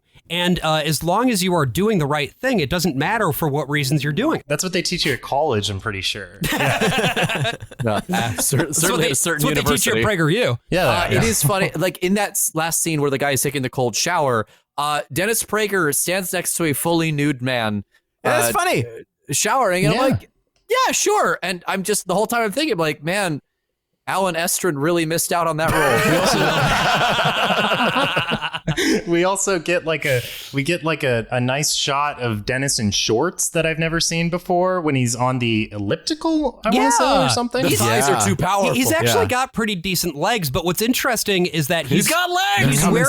He's wearing a shirt that is really covering up his gut, which is particularly interesting because then he equates moral goodness with not being overweight. Right. Yeah, with physical fitness specifically. And they use the angle specifically of aerobic videos because those were huge at the time. The top selling VHS tape in all of history is Jane Fonda's first workout video. Oh, wow. Yeah. And there's a good bit with Florence Henderson. She goes to the Laserdisc store and she's like, they're like, oh yeah, we have a bunch of aerobic videos. She's like, do you have anything on building character? And the guy behind the counter is like, no, we don't have anything like that. She's like, okay, I'll just rent I Spit on Your Grave. They definitely, they got it right the third time, I'll tell you. You know, I think that in terms of entertainment value balanced with the propaganda, this is like a spoon. There's a nice spoonful of sugar. Yeah. You know, for this medicine. And, you know, we got Prager back on the bike again. He hits the physical fitness beat again. It's like, this is so much his specific neurosis. If your own thing is about physical fitness and specifically physical fitness being represented by not being fat, you got to write something else if you're a big fat guy. You got to go with something else. Yeah. Yeah. I mean, he doesn't skip leg day. We know that, but apparently. That can't be the only thing, Dennis. He does claim in his fireside chat often that he works out daily, I'm pretty sure. And I mean, he's been doing the fireside chat for years. Yeah, he's pretty old. He's still old. out there. He still seems pretty active. So like it's working out for him. It's just, it's the 90s, I guess. So all he can use as an example is losing weight. Right. And so it's interesting. Instead of just talking about having fitness, instead of being fit and just staying active. It also speaks to the attitude that the creators have that is like infiltration. They're trying to dress this up like something you would pick up at a VHS store. Yeah. Oh, sure. Which, by the way, you right wouldn't, next to I Spit on Your Grave. You love to walk into your local VHS store and buy a $700 video cassette. Hey, you laugh, but that's the only reason Blockbuster held on as long as it did. Certainly Hollywood Video. It was on the backs of For Goodness Sake and I Spit on Your Grave. Great double feature. I Spit on Your Grave, also $700. So we're going to learn here 4 points about good character. And I wrote out what these are, and I don't know what the points are even after writing them out. Point number 1 is that models of good character exist, and sometimes they are parents. Sometimes your parents commit insurance fraud. Sometimes they don't. Right. Point 2, methods of developing good character. What are they? You're not going to find it in college, that's for sure. And we get Dennis's academic study where he's big mad about colleges. I did want to roll this clip because it's just so funny. So let's see what we have here at Cal State Long Beach. So there are 52 courses in film studies and 1 on swimming pool management. How dare they? But not a single course on character development. You're making at Cal a film! Pomona, so you can take a course in badminton and golf theory, but no course on character development. Okay, No, Dennis. This is the story at colleges all over America. Oh, sure, there are courses about Only in America. But studying about ethics is as likely to make you ethical as the study of botany will make you a tomato. Dennis, you're making a movie that's teaching people ethics. That's what I'm saying! Also, the study of botany isn't going to make you a tomato. It's going to make you a botanist. You fucking, like, What are you talking about? The point of comparison is that, like, oh yeah, studying ethics will make you an ethic. Yes. I mean, the only word that comes to mind is anti-intellectualism, first of all. Well, and specious. Like, so clearly specious. But that's what I mean. It goes beyond anti-intellectualism. This is an educational videotape that lampoons the idea of education itself. It is absolute, and it provides this sort of ethos for like what PragerU like became. Like, this is the seeds of it, you know? This is the attitude that this so-called educational institution has towards education itself. You so clearly see the seeds here too of the project that becomes PragerU. Of course, because it's just this idea that our schools aren't doing what they need to do. And when you look now at PragerU and the fact that videos from PragerU are now being used in American schools. Like, we talk about this with Adventures in Odyssey, how like things that you see in that project are now coming to fruition across the country. Things that are in this video are now coming to fruition across the country. It's been the same fucking project for 4 decades, and they just execute. Listen, Dennis, he's been talking about how babies are bad for like 40 years. Yes. And making a pretty decent living doing it too. It's not like he's grown up since doing For Goodness Sake. And that's why I'm dubious of most people who worked on For Goodness Sake. I don't know about Jason Alexander. I haven't seen him talk about it since.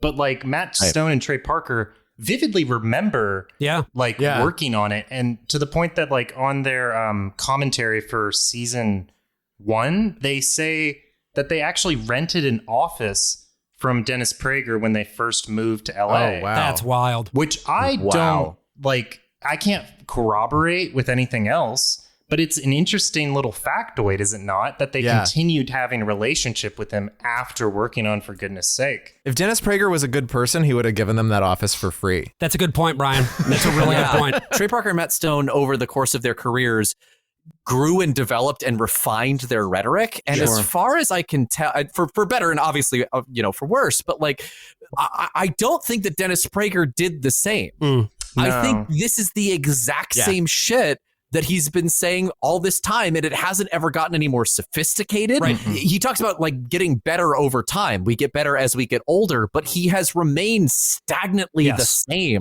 since the early 90s. Yeah, no, it's the same fucking bullshit from end to end. The rest of this in this video is the same way. It's like, you need to have common sense. You need to have self-control. Okay, sure. Why the fuck not? Yeah.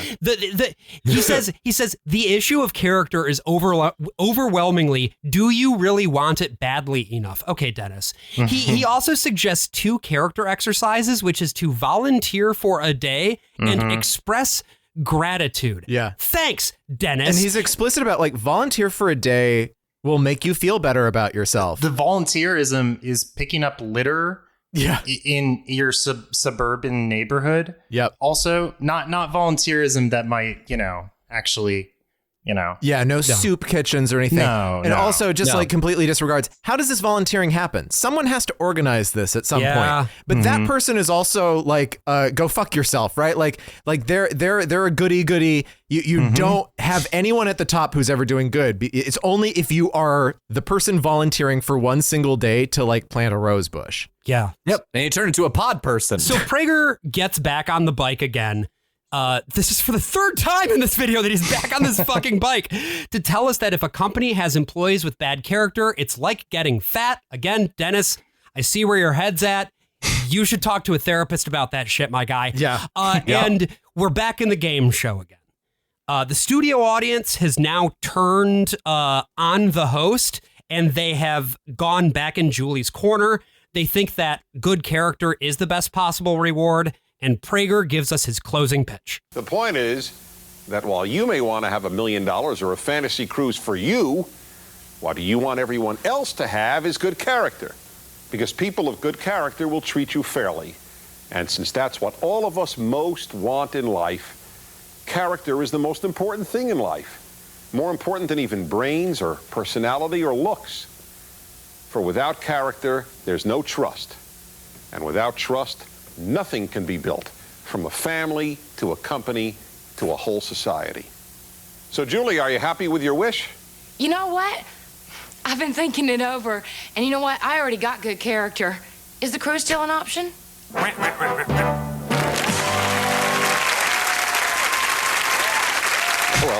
you can't win them all. I'm Dennis Prager. Thanks. Oh, that's it. That's it. That's it. See, I mean, as a sort of a wrap up for like the third installation of For Goodness Sake, it's repetitive, you know. The end of the trilogy. It's where they ran out of material for sure, because they're reiterating points that have definitely already been made. Yeah, they brought the Death Star back. Yeah. This is the Force Awakens of Dennis Prager's career. For me, what it looked like, and then going to Dennis on Goodness, his PragerU video later, the point that seems to have crystallized in my head, looking at him approaching the same matter, using the same terminology, but at slightly different angles over a long stretch of time, is that his project is not to improve the world by teaching it to do good. Because again, he inherently believes that you can't change things on a large scale if you try to. He's a conservative. Yeah.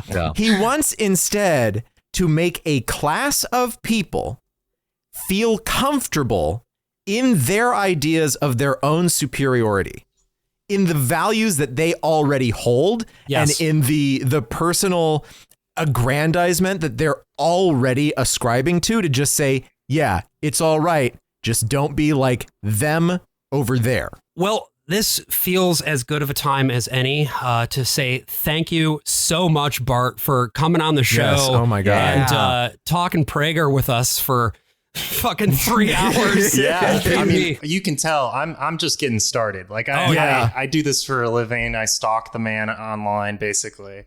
Well, so to that point, if people are interested in learning more about the world of Penis Prager and or Tall Bart, what should they do? Just Google Very Tall Bart. I'm on Twitter, but Twitter's kind of a shit site now, and so I'm gonna abandon that pretty soon. YouTube is where I am mostly, and every day I try to stream on Twitch. I just edit live, so if you're into that, you can check me out on Twitch. Definitely. Cool. And I will say that was how this episode came about, was I dropped in on one of your Twitch streams and I was like, hey, would you be interested in coming on a podcast to talk about it? So I can vouch for the quality of those streams as well as the work that you do more broadly. I think it's really great, and I encourage all of our listeners to go check it out. Additionally, if you've enjoyed this episode and would like to hear more from us at the Worst of All Possible Worlds, we have a Patreon. It is patreon.com/worstofall.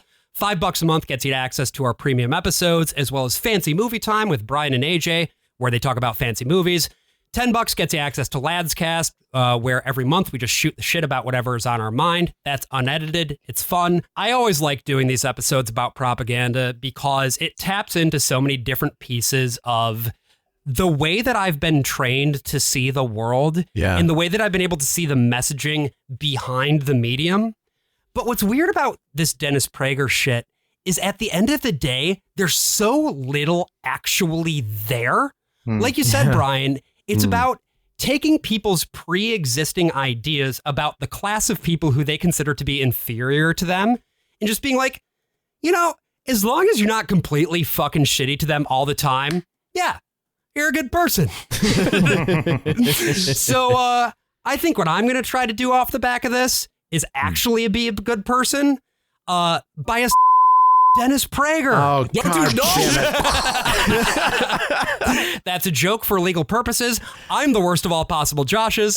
I'm the worst of all possible AJs. And I'm going to have to figure out how to edit that one. I'm the worst of all possible Brians. See you next time.